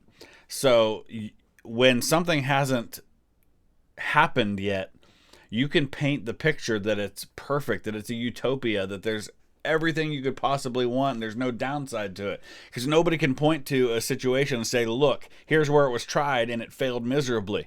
So it's a lot easier to sell it to people before it's actually been tried and failed. Where workers weren't exploited, and even people like you could get a girlfriend. So Lenin joined a party of Russian communists living in Europe, and he founded a communist newsletter that was smuggled into Russia to try to radicalize the people. However, not everyone in the Socialist Party agreed with Lenin. In fact, they disagreed with him on a lot of issues, and Lenin was so uncompromising that he caused a split in the party. During one conference, a heated debate broke out, and Lenin was unwilling to give an inch. You pig-ignorant, half-witted, fatuous morons! Cereal is a soup! Listen, Lenin, you're a smart guy, but you have no idea what you're talking about. We're out of here. All in favor of cereal being a soup? Hey, would you look at that? We're in the majority. And here's an interesting thing about how that happens. When you drive off all the people who disagree with you and you're only surrounded by people who agree with everything, then you start to view anyone who disagrees with you as disloyal. And so it's that whole idea of governing by fear where dissent is not tolerated. Pretty soon you get a bunch of yes men and you don't often hear the difficult things that you need to hear. And that's a recipe for disaster. So Lenin set up his own faction within the party he called the Majority, or Bolshevik if you're speaking Russian. And the other faction became known as the Minority, or Menshevik. And oddly, the majority were often in the minority, and the minority in the majority. The Mensheviks were less radical, whereas Lenin wanted the Bolsheviks to be loyal to him and his uncompromising ideas. And if you weren't loyal, well then you're gonna get a big brain beatdown. Mensheviks worried that Lenin's attitude could lead to a one-man dictatorship. But come on, does this guy look like a dictator to you? For now, Lenin remained in Europe, writing his socialist newspaper and impatiently awaiting an opportunity to overthrow the Tsar and bring communist utopia to Russia. Cool. A free hat. Who the heck are you? I'm definitely not a Russian secret police officer spying on Marxists. Oh crap, I don't want secret police watching me. Then you, my friend, should use NordVPN. Do you like having your identity stolen? If yes, you need therapy. If no, you need NordVPN. NordVPN has thousands of super fast servers in 62 countries that you can connect to keep you and your data secure when using the web. It comes with a 30-day money-back guarantee and is now faster and more secure than ever with its brand new NordLynx technology. Have you quarantine binged all of your favorite shows on Netflix? Well, with NordVPN, you can watch the Australian version. Or is one of the greatest videos on YouTube still banned in your country? I think you get the point. You can now get NordVPN with 68% off a 2-year plan for only $371 per month. Plus 1 month free. So click on nordvpn.com/oversimplified in the description below and get protected now. That's nordvpn.com/oversimplified. And as always, you'll be supporting my channel. So muchos arigatos, mon petit pois. Now where was I? Oh yeah. A timid, easily swayed czar, a massive ill-tempered jerk, impatiently awaiting a communist revolution. And revolution was coming, but not in the way Lenin thought. Back in St. Petersburg, one of the Tsar's most skilled and influential advisors knew the country finally needed to catch up with the rest of Europe. Hey Nick, we really got to industrialize, get more factories, and make some, I don't know, textiles or something. Won't that change the social fabric of Russia? Maybe. Hey, isn't it past your bedtime? But I haven't had my milk and snuggles yet. Will you snuggle me? Nicholas thought modernization was boring, but he let Sergei do his thing. And do his thing he did. He borrowed some money and got Russia some sexy factories. And you know what sexy factories means. Sexy workers. Dirt poor sexy workers. Long hours, low wages, filthy disease-ridden factories. Sleep in overcrowded dormitories with all your stinky worker friends. Get your arms ripped off in a freak Russian doll accident. Conditions were terrible. But this growing working class wasn't about to take it lying down. They started to do what workers do best. Strike. Despite Sergei's efforts, people in Russia still weren't happy. Peasants were still poor, liberals still wanted reform, and now the workers wanted better working conditions. So sometimes it's better to do nothing than to do something but do it wrong. And that's what they're kind of learning here. You know, you end serfdom, but you do it in such a way that it really doesn't change things. It just makes people even more unhappy than if they'd just been serfs.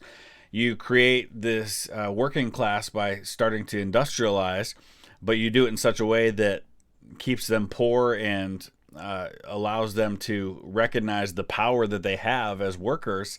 You've really just made things worse, and that's kind of what's happened here too. And the problem with being an autocrat is that when everyone's unhappy, there's only one person to blame. You. The people hate me. What do I do? Ooh, I know. Why don't we find a weak and pathetic nation to go to war with? We'll win easily, and everyone will love me again. Why don't we just try treating the people better? As luck would have it, an opportunity for war was forming in the Far East. Russia wanted to expand its sphere of influence into northern China, and coincidentally, so did Japan. But Japan didn't really want war, so they proposed an idea to reduce the tension. Hey man, we'll let you do your thing in Manchuria if you let us do our thing in Korea. I don't think so. We've got the largest army in the world. What do you have? I'm the Emperor of Japan. I have a giant mecha suit. Whoa. Cool. Nicholas and the boys didn't see Japan as a threat, so they felt they could push Japan around. But little did they know Japan had been rapidly militarizing, and when they launched a surprise attack on a Russian fleet at Port Arthur, everyone was shocked. Nicholas hoped it was an opportunity to win a quick war and regain the support of the people. Nope. Nobody seriously thought a puny Asian country could defeat a European superpower, and the Russian people were filled with patriotic spunk. Hey everyone, we're at war with Japan! So again, it's good to have great ideas that the people can get behind, but you better not screw it up. They screwed it up. Hey everyone, we're losing the war. The Japanese won, an embarrassing defeat for Tsar Nicholas. Russia had enough problems, but now it had been internationally humiliated. The public were outraged. Unrest increased. Nicholas needed snuggles now more than ever. The tension was rising rapidly, and Russia was on the verge of revolution. All it needed was one disaster to push it over the edge. And that disaster would come in January 1905 from an unlikely source, a handsome Orthodox priest named Father Gapon. Father Gapon was leading workers and their families to the Winter Palace, but this wasn't some violent uprising, it was a peaceful protest. They wanted to deliver a petition to Nicholas, which simply asked for more freedom and better working conditions. The protest was actually so peaceful and respectful that the Marxists thought it was a big waste of time. Hey Nicholas, some priest is leading a peaceful protest. Says here they want to give you a petition. A peaceful petitioning priest? I better get out of here. Nicholas had actually left the Winter Palace days earlier, and in his place, they brought in a truckload of troops, ordered to stop Father Gapon from reaching the palace. Hello, good sir, and long live the Tsar. Please, allow me to pass this simple petition to our dear father, Nicholas II. Good day to you too. Please, allow us to respond by opening fire. What began as a peaceful protest ended in tragedy. Imperial soldiers opened fire on the crowd. Around 200 civilians died, 800 more were wounded. All they wanted was the opportunity to ask Nicholas to improve their lives. Instead, they were met with bullets. So here's another situation where Nicholas is not necessarily directly responsible for this. He didn't order them to open fire, but he created the situation in which this could occur by his lack of being hands-on, by not responding properly to this petition, by not engaging with the people and hearing them out, but by saying, you know what, I'm the Tsar, you can't do this to me, sending the army in, and then you shouldn't be surprised when that's how it ends up. So Nicholas's biggest crime was not necessarily that he was a cruel dictator, it was his indifference that led down the path to revolution. Nicholas didn't personally order the troops to fire, but as an autocrat, he got the blame. The event became known as Bloody Sunday, and Nicholas's reputation plummeted. Strikes erupted across the empire. Workers' demands increased. Liberals demanded political power. Peasants demanded land. The country was out of control, and the 1905 revolution had begun. Listen, Nicholas, peasants seizing my land and murdering my family I can tolerate, but illegally chopping my wood? That's obscene! And the worse I treat my workers, the more they strike. I don't get it. Everyone relax. As long as the military is still on my side, there's nothing to worry about. Yeah. Sir, the sailors are starting to mutiny. Well, my life just sucks! With Russia still losing to the Japanese, unrest was growing in the military, and some sailors had even taken to killing officers. Having the people against you was bad enough, but if the military joined in, it would be game over. To make matters worse, in October, workers and Marxists, including one Leon Trotsky, began setting up local elected councils called Soviets that coordinated strikes and supplied the workers. Sergei could see the writing on the wall. Things were going south fast, and he needed a big idea to save the Tsar. And luckily, he had just that.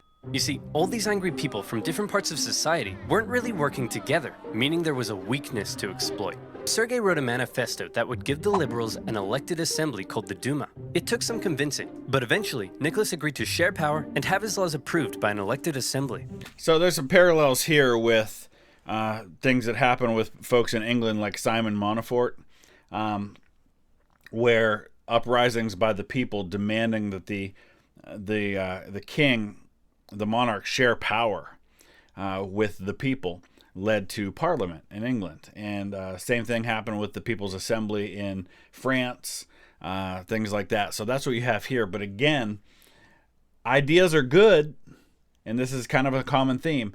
Ideas are good, reforms are good, but you got to do them right, or else they just become one more thing for the people to be upset about. Hey liberals, here's your stupid manifesto. Happy now? We certainly are. But what about these guys? Aren't you going to give them what they want? Oh, goodness no. I was just going to kill them. With the liberals satisfied, and after ending the war with Japan, the Tsar brought thousands of troops home, who then dismantled the Soviets, arrested their leaders, and crushed the peasant uprisings in the countryside. And how about that pesky parliament Nicholas had agreed to share power with? Well, he then wrote a bunch of new laws, which basically said, hey, remember that manifesto I wrote and how you guys were going to approve my laws? Slight change of plan. Actually, I'm going to do whatever the hell I want, and you guys are going to shut up. What? The people won't stand for this. People? What people? You know, this is why people don't like you. And just like that, Nicholas had survived the 1905 revolution. But wait, a revolution? In Russia? Where was Lenin? Well, Lenin and his communist pals were still in exile. So, going back for just a second, this often happens throughout history where a ruler under duress will give in the moment because there's a crisis. For example, I can think of Henry VIII with the Pilgrimage of Grace. There's this huge uprising that really threatens his rule over the country, so he kind of compromises and makes some promises. As soon as everybody goes home and the problem has passed, he arrests the leaders and goes back on all of it. John did this with the Magna Carta, was another example. But you can't do that if there's still a threat. And in this case, he got rid of one threat, but there was still the communist threat out there. He didn't get rid of all of the people who were a threat to his rule. And so because he just went back on it, now the next time people come along, if you try to offer compromise and you try to offer solutions, they're probably not going to listen. He tried desperately to radicalize the uprising, but all he could do was watch. As the movements failed to organize, the liberals sold out the poor, and the Tsar outplayed the people. Furious, he believed Russia had missed a great chance for a real revolution. From now on, he felt the only way left was an armed revolution by the workers. Watching the events of 1905 unfold, Lenin learned a lot. The Tsar, however, would prove to have learned nothing. After the 1905 revolution had failed, the Tsar's new top man was Pyotr Stolypin, and he had big ideas to prevent any more chaos. Step 1, reform agriculture. This'll make the peasants love you. And step 2, we'll kill anyone who doesn't. To discourage any more revolutionary ideas, Stolypin began to crack down even harder on the Tsar's opponents, and thousands were sentenced to death. The noose even earned itself a new nickname, Stolypin's necktie. I don't get it. Oh, I see, because it goes around my neck. That's so funny. But despite the oppression, many positive reforms were also being made, and the Russian economy even began to improve. This was a problem for Lenin. If the people weren't suffering, then they wouldn't support a revolution. Still in exile and lacking funds, the Bolsheviks simply weren't in a position to do anything. Luckily, it was around this time that Lenin met an incredibly handsome Georgian with your second favorite historical mustache, Stalin. Joseph Stalin. Lenin and Stalin met at a communist convention in Finland, and Lenin liked Stalin because he was a real go-getter and was great at fundraising for the Bolsheviks. And by fundraising, I mean kidnapping, robbing, extorting, bribing, ransoming, assassinating, prison breaking, stealing, bank raiding, executioning, and stealing again. Hey Stalin, the Mensheviks aren't so hot in all this stealing, but we still need money. So the next time you do a big heist, just do it quietly. Okay, quietly. Got it. If this isn't quiet, I don't know what is. Stalin's wacky antics eventually got him exiled to Siberia, but he had established himself as a big balls Bolshevik. However, no amount of Bolshevik balls could stop what was happening. The Russian economy was making a recovery. For the Tsar, things were looking up. This is great. All Nicholas has to do is sit back and not mess anything up. Hey everyone, big news. I'd like to introduce you to my new best friend. He's a crazy, drunken, beardy, horny, scandal-ridden magic wizard man, and he smells like a goat. We're screwed. Rasputin. A dirt-poor peasant from dirt-poor nowhere. But unlike all the other dirt-poor peasants, Rasputin had holy healing powers. And when this holy mystic wandered into St. Petersburg, people began to notice. He quickly became famous, and word of this mystery man and his healing hands made its way to the royal palace. The appearance of a holy homeless healer was of great interest to the Tsar and his wife. As far as royals go, they weren't that inbred, but they were just inbred enough for their son Alexei to get hemophilia. Or in layman's terms, Mamma mia, that's So let's talk about the hemophilia thing for a second, because it was actually something that was passed down through the descendants of Queen Victoria. And you can see here, there's Queen Victoria and her husband, who was a prince in his own right, was also actually her first cousin, Prince Albert. But she carried that gene, and you can see how it got passed down through a number of people. And just looking at some of her children here, Victoria, her eldest daughter, is actually the mother of Kaiser Wilhelm II. You have Edward VII, who eventually comes to the throne and could have been a twin of Nicholas II. They look so much like each other. But over here, you have her third child, Alice, who is the mother of she's Tsar Nicholas II's mother-in-law, and that's Alex is the Tsarina, that's Nicholas's wife, and then two of their children, but specifically Alexei. Maria carried it, but Alexei actually inherited the hemophilia. So that was something that he wasn't the only one. One of Victoria's sons had it, and you can kind of see how it got passed down through the generations. And if you're not familiar, hemophilia just means that your blood doesn't clot properly, and so even a simple cut could end up being a problem because it doesn't stop bleeding. Bred enough for their son Alexei to get hemophilia, or in layman's terms, Mamma mia, that's a lot of blood. Knowing Rasputin could heal people, in 1906, Alexander asked for Rasputin to come and see if he could cure their son. And crazy as it sounds, Rasputin did heal Alexei, possibly by taking him off his doctor-prescribed aspirin. Having seemingly done the impossible, Rasputin became very, very close to the royal family. But having a crazy homeless wizard man hanging around wasn't a good look for the Tsar, because Rasputin was freaky. Not only was he a big fan of alcohol, but he'd also throw these crazy parties with Russian nobility, where he'd and all night long, and then he'd his whole head, not a guy's, and nobody knew how the goat got on the roof. Initially, the press were banned from talking about Rasputin, but eventually, the ban was lifted, and the tabloids went to town. The whole thing was a huge scandal, and everyone was freaked out that this guy was influencing the Tsar and his wife. Nicholas could have spent this period of relative peace improving his image. Instead, he spent it doing this. But as weird as the whole Rasputin thing was, so long as the economy continued to improve and the people's lives kept getting better, maybe Nick would be okay. Maybe there would be no more revolutions. Maybe this video could even end right here. Or maybe things were about to get worse. A lot worse. You see, the year is 1914, and that means it's time for World War I. All right, so we're going to wrap it up right there. There's a lot still to be talked about, but there was a lot that was covered there as well. So I would love to hear your thoughts. Use the comment section below.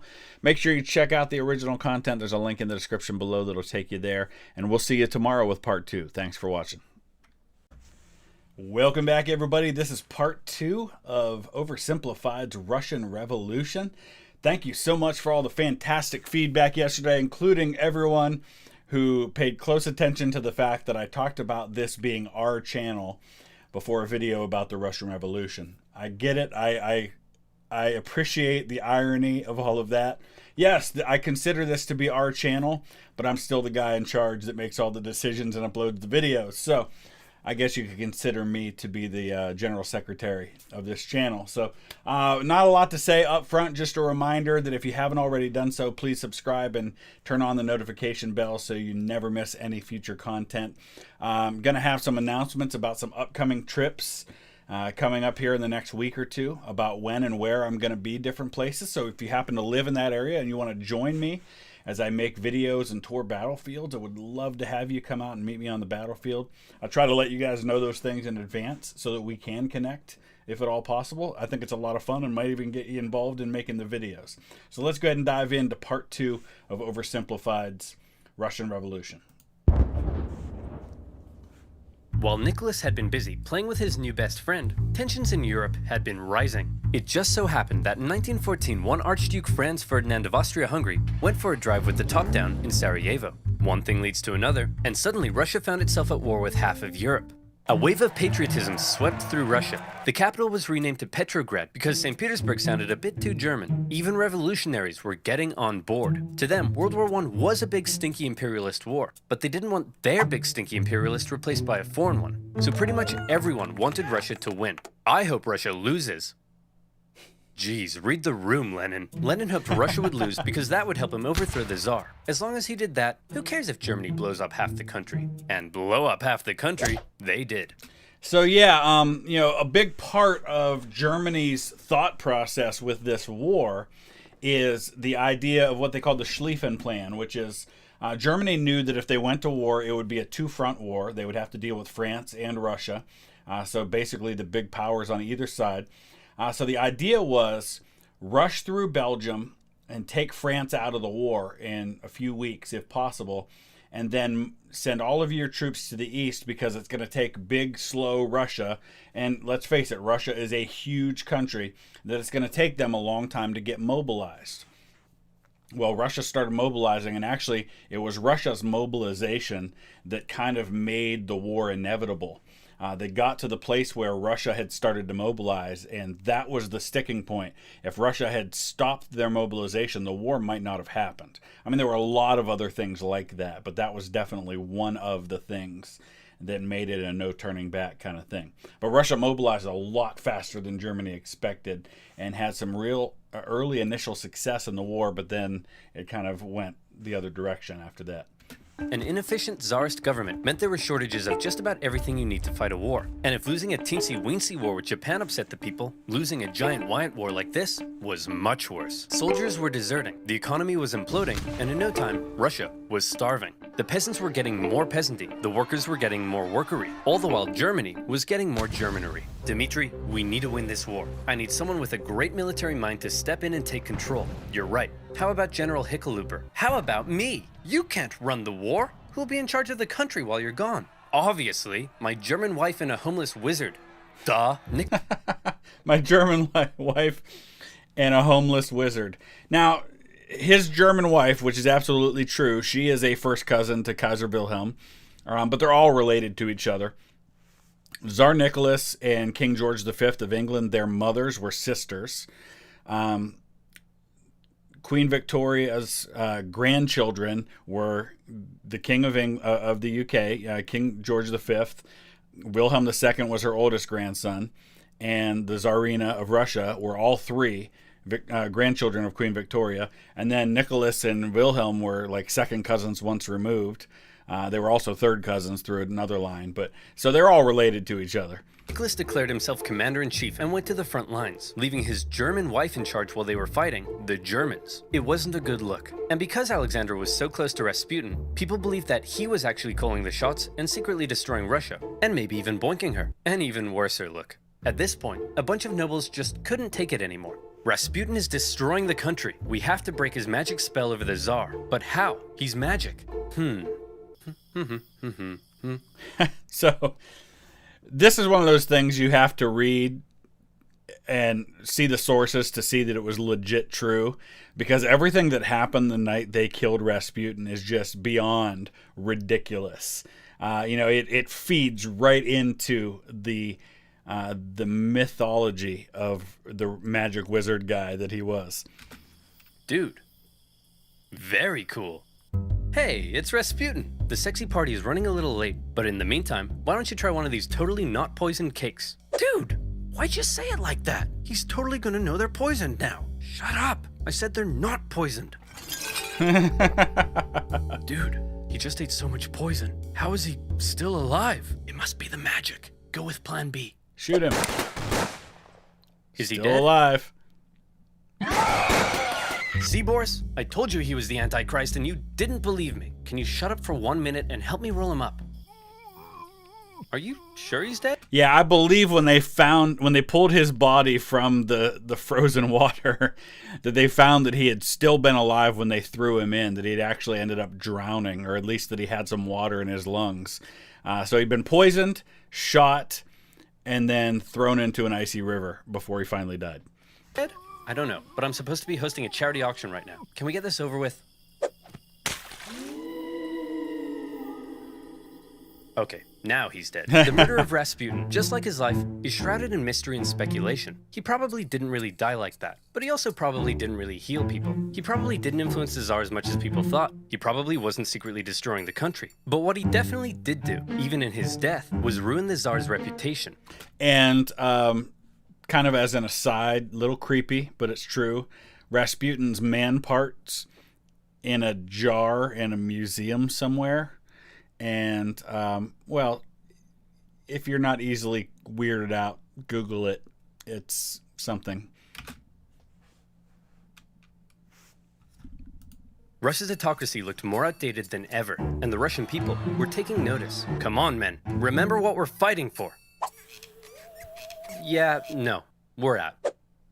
World War I left Russia broke, hungry, and exhausted. And with Nicholas acting as commander-in-chief, he was getting even more blame. For the second time, Russia was on the brink of revolution. Yeah, and here's the thing. So Russia, you got to think about, it's been so fragile for the last, 40 years or so, between everything that happened with the previous two czars and now the things that have happened with Nicholas, all of the times that things have been on the edge of revolution anyway, and now you hurl this country into the deadliest war in history to that point, and you can understand why this puts the country in a really prime position for the monarchy to be overthrown. By 1917, Russia had been fighting a war it couldn't afford for 3 years. They were running out of many things, most worryingly, food. On International Women's Day, 1917, thousands of hungry women in Petrograd were so sick of being hungry that they took to the streets. And it turns out it's not just women who experience hunger, but men too. So the next day they joined in as well. Gatherings on the streets were forbidden, but I'm not sure how you'd arrest 250,000 people. The crowds demanded an end to the war, an end to food rationing, and even an end to the Tsar's autocracy. Now, normally the troops would deal with this kind of thing, but as it turns out, soldiers get hungry too, and they were also tired of having to kill their fellow Russians so much. So entire regiments mutinied in the capital, and they joined the crowd as well, trashing symbols of the Tsar and his autocratic regime. Things were escalating very quickly. Liberal politicians watching the riots in the streets had long been dissatisfied with the Tsar, since he would shut their parliament down anytime they did something he didn't like. They believed the only way to bring stability back to the streets was for Nicholas II to abdicate. So when these things happen, there are often moderate people who might be in favor of overthrowing the government but aren't willing to go to extreme measures. And then you have the radicals. This happened, for example, in France with the French Revolution. And in that case, the radicals initially won out, which is how you get the Great Terror, where you have thousands of people being beheaded. In the United States, it was the more moderate people who won out. It could have gone the same way. There were some pretty radical people in the American colonies that probably could have taken it to a more extreme place. In Germany, you have the communists who initially kind of take over the government, then they're quickly superseded by a more moderate government with the Weimar Republic. So it's a constant struggle. Just so happened that in the case of the Russian Revolution, whereas the moderates initially win out, eventually the extremists take over. The riots continued. The police fired on soldiers. Soldiers fired on soldiers. The workers re-established the Petrograd Soviet. Politicians began arresting the Tsar's ministers. He may have been an autocrat, but he just lost complete control of his capital city. Talk about embarrassing. Nicholas, the troops have turned against us. The people have taken over the city. They've even cut my phone line. Hello? Hello? The phones are down. Things must be bad. I'd better go back there. Nicholas hopped on the next train back to Petrograd, but he never made it to the city. His train was met by military generals and other politicians. What's going on? Nicholas, look man, we need to talk. It's not you, it's us. Who am I kidding? No, it's definitely you. During the whole crisis in Petrograd, the liberals convinced the generals that if Nicholas abdicated, the people would calm down, and the generals were on board. They didn't have time to quell the chaos, because don't forget, they were still losing a global, all-encompassing war against the Germans. And with the military no longer on his side, Nicholas had no choice but to step down. Throughout his entire reign, he had done everything he could to keep all the power for himself. And in the end, that's exactly what left him with none. And, isn't that an interesting thing, is that often the fear of something is what causes us to lose that thing. The more people feel that they are out, the more people feel they don't have control, the more they try to take control. And that's kind of what happens here. The more he's losing control, the more he's exerting authority over people. And if he had just maybe given up a little bit of control, a little bit of that autonomy back to the people, he probably could have held on to power. But that's not how he chose to do things. But then there was a big question. Who would replace Nicholas? Well, his son Alexei was next in line. Hey buddy, Daddy couldn't handle the complex socioeconomic problems of a giant multinational, multi-ethnic empire that's engaged in total war with all of Europe. You think you could give it a shot? Alexei just wasn't ready to be Tsar. Nicholas did have a brother, but given the state of the empire, he wasn't keen either. And so, 300 years of Romanov rule in Russia just kind of came to an end. And if you look at the Romanov family today, they do still exist, and there are a couple of different people who claim to be the heir to the throne. And one of those heirs, actually Nicholas's nearest relative, would be his sister's great-grandchildren who are American citizens. I think they live in California, and they are among the claimants to the throne. In fact, I think his Nicholas's one great-grandnephew, or maybe just a grandnephew, is like 98 years old and lives in California. The earlier 1905 revolution hadn't changed much, but this new revolution had left Russia without a Tsar. And still, before the year was over, there would be one more revolution left to come. Nicholas's failure as commander of the armed forces was the final straw that broke the camel's back. Do you think maybe you could have done any better? Well, guess what? It's time to find out. In Rise of Kingdoms. Rise of Kingdoms is an epic, massive multiplayer, free-to-play, real-time strategy game. Choose from 11 historical civilizations, including Rome, China, or France. You can form alliances with other players, or conquer the crap out of them in real-time strategic battles. Oh look, it's Master Tactician and Handsome General Alexander the Great. If you want my advice, the troop is the most important chess piece in a battle. In Rise of Kingdoms, each troop can be controlled. To win a battle, you need to utilize careful positioning through unique troop formations, while using terrain to your advantage. I literally won the Battle of Gaugamela with fewer troops by using superior strategy. You're wrong. Joan of Arc? That's right, noob. Listen up. I'm about to drop some knowledge. The commander's skill is way more important. Each Rise of Kingdoms commander has their own unique skill. Look at me. I've added attack and defense buffs to my troops. Whoa. I'm also able to cure my wounded soldiers. Cool. And I can increase their wood gathering speed by 10%. Not as cool, but okay. In Rise of Kingdoms, the decision is yours. Now go ahead, choose your favorite real historical figure and lead your troops into real-time battle. Download Rise of Kingdoms now for free by clicking on the link in the description below. Join me and 50 million other online players and guide your civilization from a lowly clan into a great empire.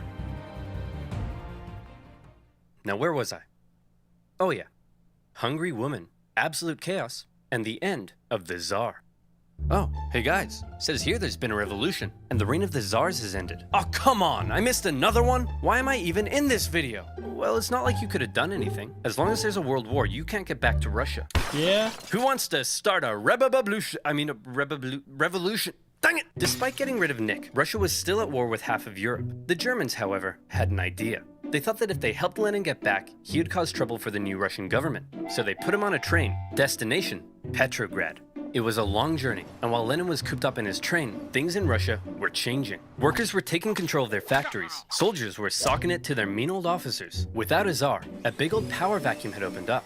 So think about the fact that Germany basically helped create the Soviet Union by bringing Lenin back.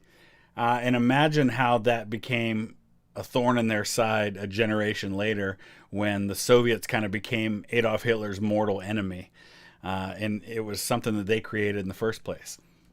And someone needed to fill it. The liberals proposed they be in charge, and they set up the provisional government. The workers, however, had already begun establishing local Soviets, largely controlled by the social revolutionaries and the Mensheviks. And since neither felt like they had the power to oust the other, Russia ended up in a classic dual-power conundrum. The two coexisted, with the provisional government becoming the official government, and the elected Soviets issuing orders to the workers and soldiers. This power balance was delicate, and all it would take is one bold revolutionary to come along and give everyone a big-brained beatdown.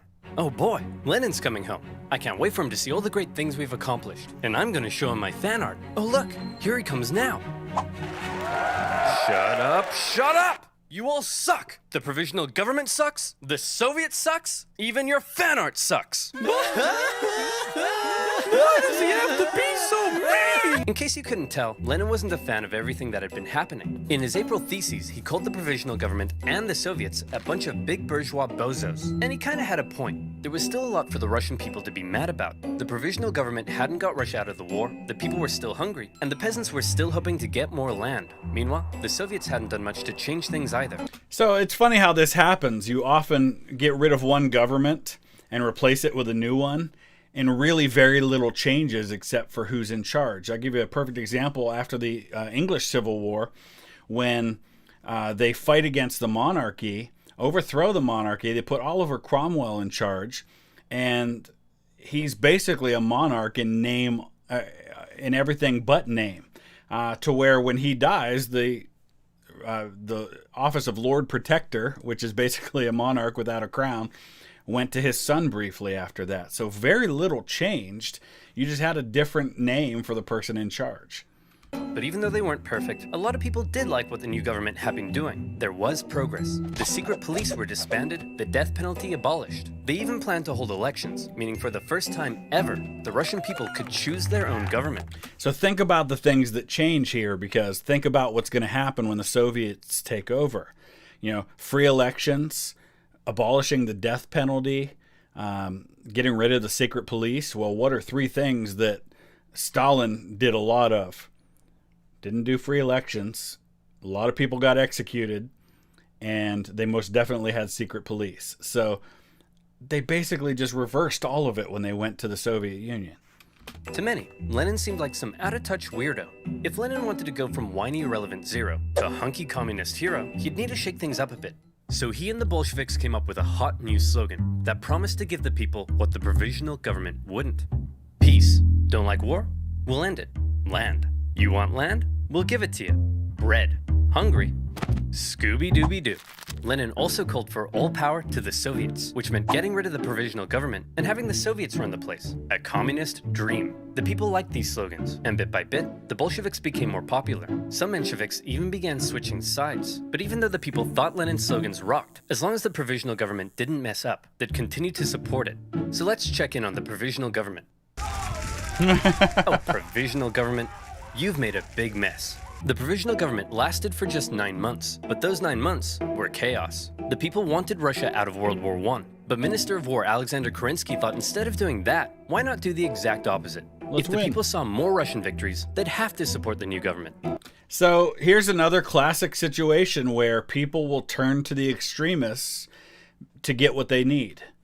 They need food. They need an end to the war. They need some very basic things that their existing government wasn't providing for them. And so they were willing to turn to anybody who offered a solution that would get them where they wanted to be. And in this case, they turned to the communists. And that went just about as well as you might expect.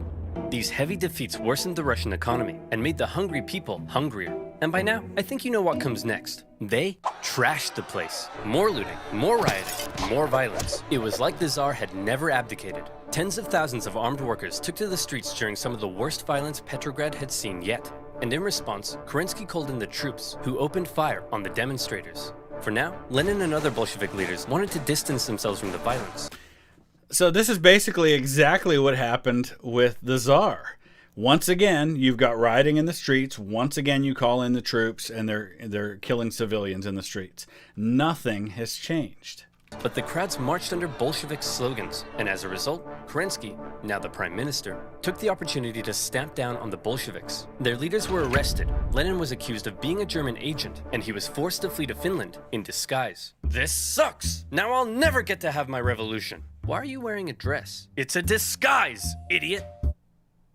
And it makes me feel pretty. Kerensky had successfully dealt with the violence, but he just couldn't catch a break. This increasing support for more extreme forms of socialism, along with the poor handling of the war, alarmed traditional liberals and bougie business boys. To appease them, Kerensky decided to promote a military legend to Supreme Commander of the Armed Forces, someone who hated the revolution, loved the death penalty, and was devoutly anti-socialist, General Kornilov.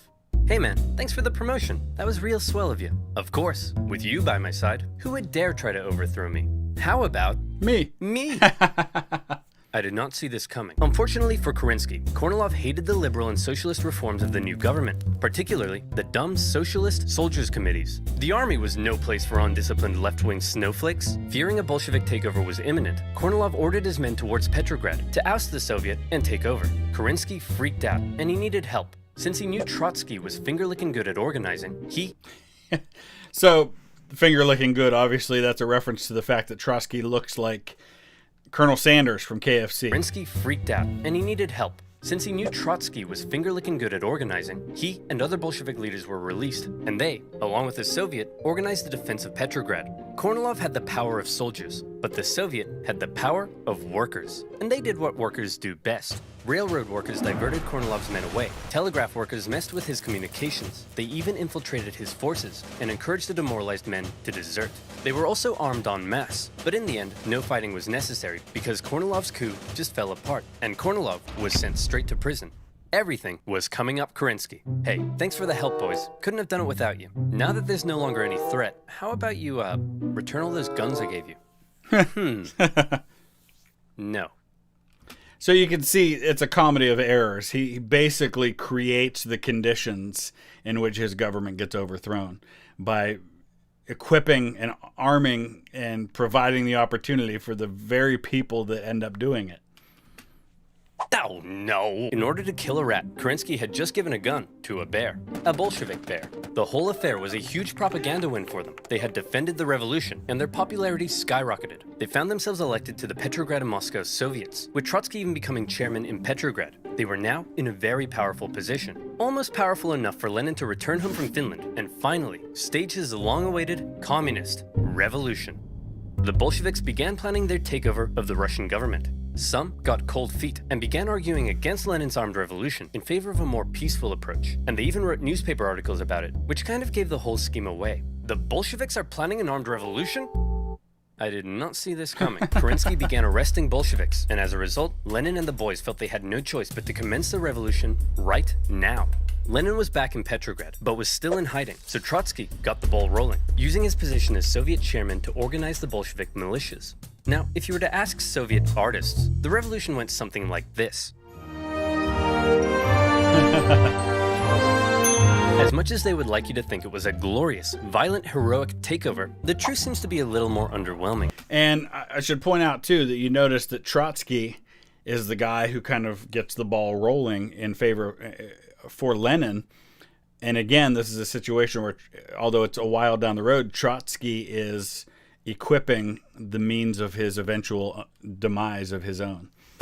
The Bolsheviks just kind of walked into key buildings in the city and took control. Bolshevik supporting sailors even brought in a huge battleship, but there wasn't really any fighting. Nobody really tried to stop them. In just one day, they took control of the city.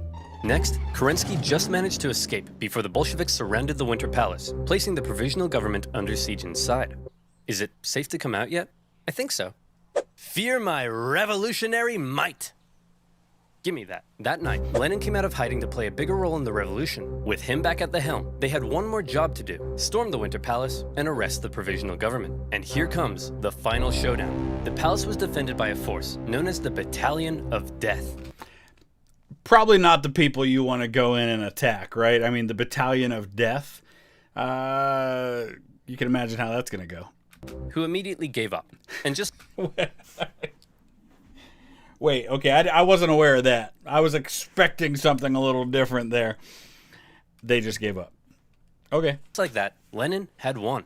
As far as violent, bloody revolutionary uprisings go, this wasn't really one of them. But Lenin was finally in charge of Russia. He had spent his whole life dreaming of this moment. He set up the first Council of People's Commissars, his own cabinet, with him in charge. This was it. His chance to finally make his communist utopia with equality and freedoms beyond compare. Hey, Lenin, before we Wait, can we just stop a second? Are those the people from the Tiger King thing? I've never watched it, so I don't know, but yeah. Okay, cool. Let's move on. Communist utopia with equality and freedoms beyond compare. Hey, Lenin, before we took power, they were planning on holding elections. Shall we go ahead with those? Of course. You can't have a communist utopia without high levels of political participation. The proletariat should be free to elect who it. The social revolutionaries won. We lost.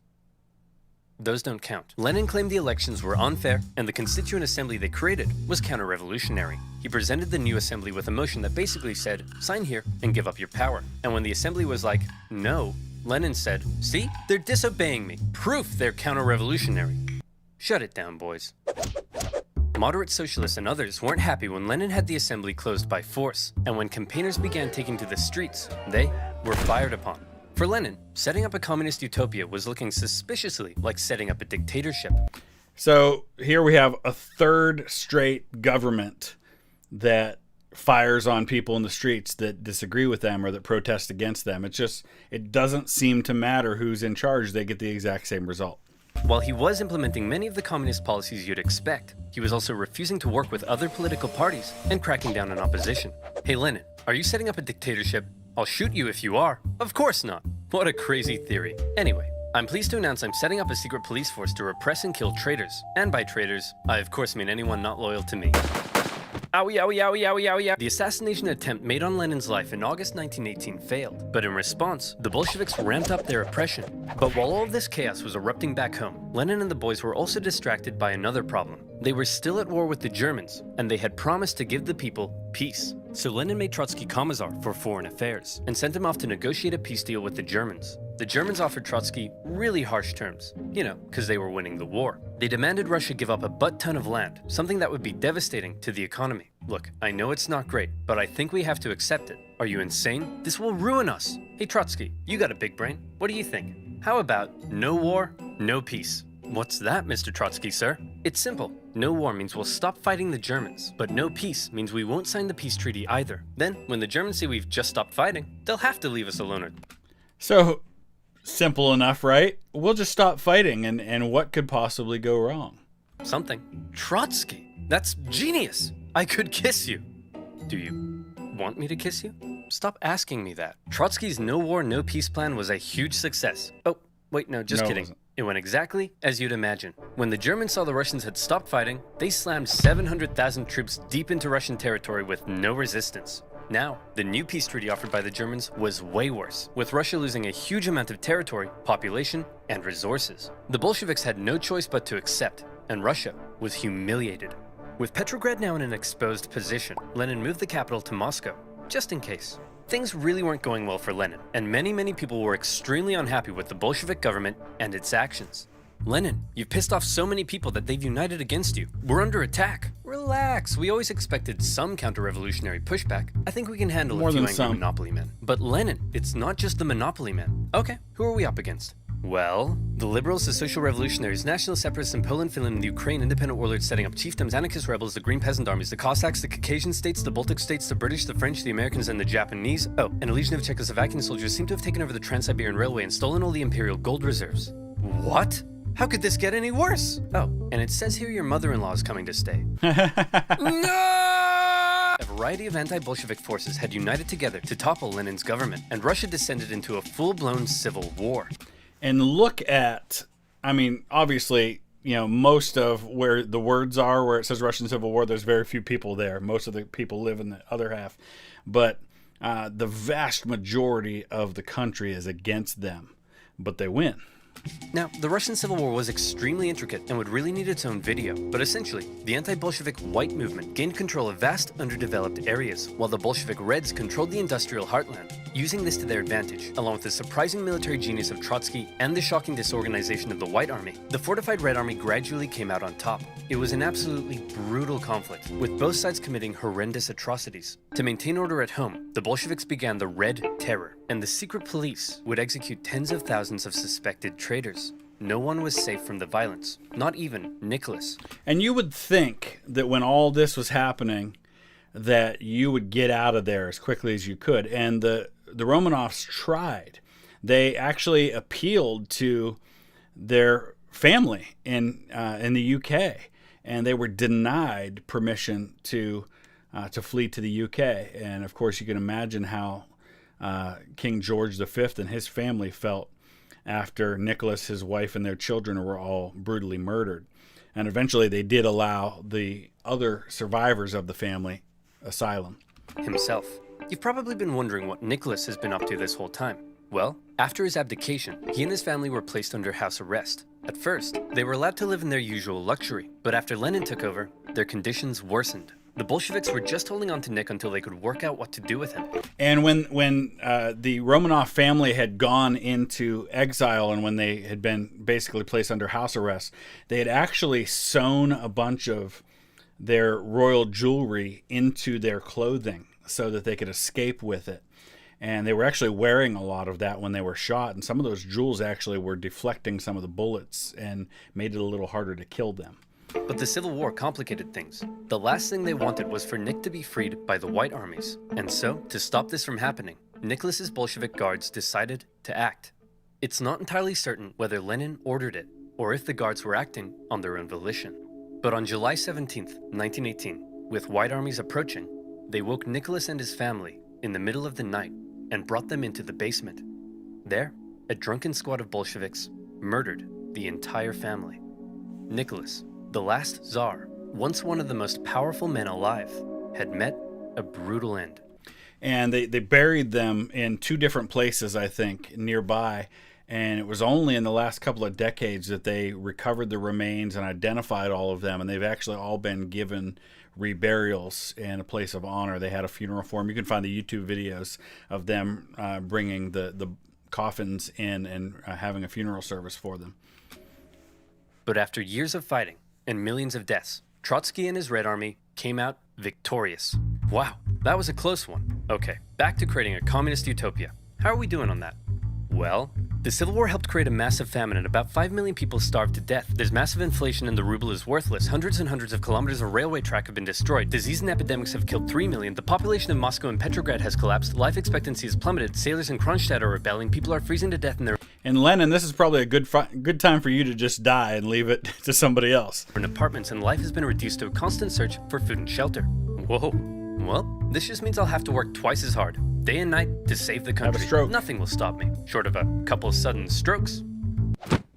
Get the doctor. One thing you have to keep in mind is that everything I've been talking about, the Civil War, the assassination attempt, and Lenin's struggle to maintain control at home, were all happening around the same time, and it must have been extremely stressful. Lenin began getting headaches, insomnia, and in 1922, he suffered 2 separate strokes. As the Soviet Union was officially declared under a strict one-party system, Lenin's health continued to decline, and his ability to lead the Communist Party went with it.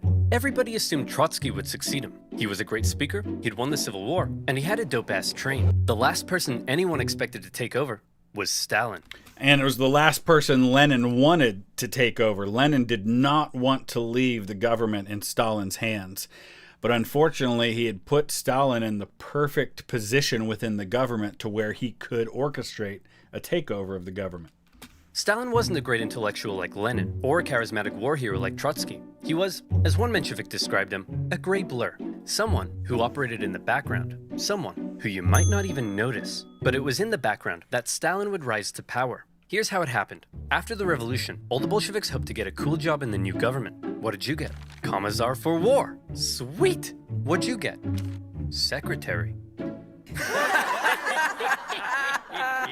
Stalin was made general secretary for the Communist Party. It wasn't what he wanted, but Stalin quickly realized that even though it wasn't fancy, it was a powerful position. As secretary, he had the power to give people jobs within the party. So he would give jobs to all of his pals, who in turn would give him their support. The more pals he gave jobs, the more power he got. The more power he got, the more pals he got. Lenin may have been having wall-to-wall strokes, but he was still involved in the party, and he was taking notice. He wasn't a fan of Stalin abusing his position, or insulting his wife to her face. Lenin knew he couldn't let Stalin take over, but by this stage, he was just too sick to fight it. Hey man, tell whoever's in charge of giving people jobs not to let that jerk Stalin become the next leader. By the way, who did I put in charge of giving people jobs? That would be Stalin, sir. Blah. Whoa. Deja vu. Lenin's last wish was to not let Stalin take over, but by the time he died, Stalin was too powerful to remove. He had his remaining opponents arrested or killed. Trotsky was banished and fled to Europe. Eventually, he would be assassinated by Soviet spies in 1940. Mexico. Our dear comrade Lenin has died. We should have a state funeral. No. Let's mummify him and put him on display so people can look at his dead body forever. That's gross. You're gross. Guards, kill him. Lenin had waited so long to take control in Russia, but he never got to see his communist utopia. His short time in charge was spent dealing with the destroyed Russian economy, World War I, and the Civil War. An interesting thing, too, that both Lenin and Stalin, those were not their birth names. They both went by aliases. I think one of them was Zhukashvili or something like that. Joseph Stalin basically means Joe Steel. That was his name. It sounded tough, so just kind of an aside. He was cruel and merciless, but he really did seem to believe communism would make Russia a better place. Stalin, on the other hand, would take the Soviet Union down a different path. If you thought Lenin was a tyrant, well, you ain't seen nothing yet, girl. A secret police state, a rapidly militarizing superpower, led by a paranoid man who deeply distrusted the West, would see the world come to the brink of nuclear annihilation. That's right, I'm talking about and we will get to that one. So, it's one of the cool things about these oversimplified videos is that they show you how each event ties into the others. Without what happened in the Napoleonic Wars, we don't get World War I. Without World War I, we don't get the Russian Revolution. We don't get World War II. We don't get the Cold War. All of these things are dominoes that kind of create the other ones. So kind of cool. I would love to hear your thoughts about all of that. That was a lot of stuff that we covered right there, but use the comment section below. Don't forget to subscribe. Make sure you check out the original content creator, and I will see you again soon with another video. Thanks for watching.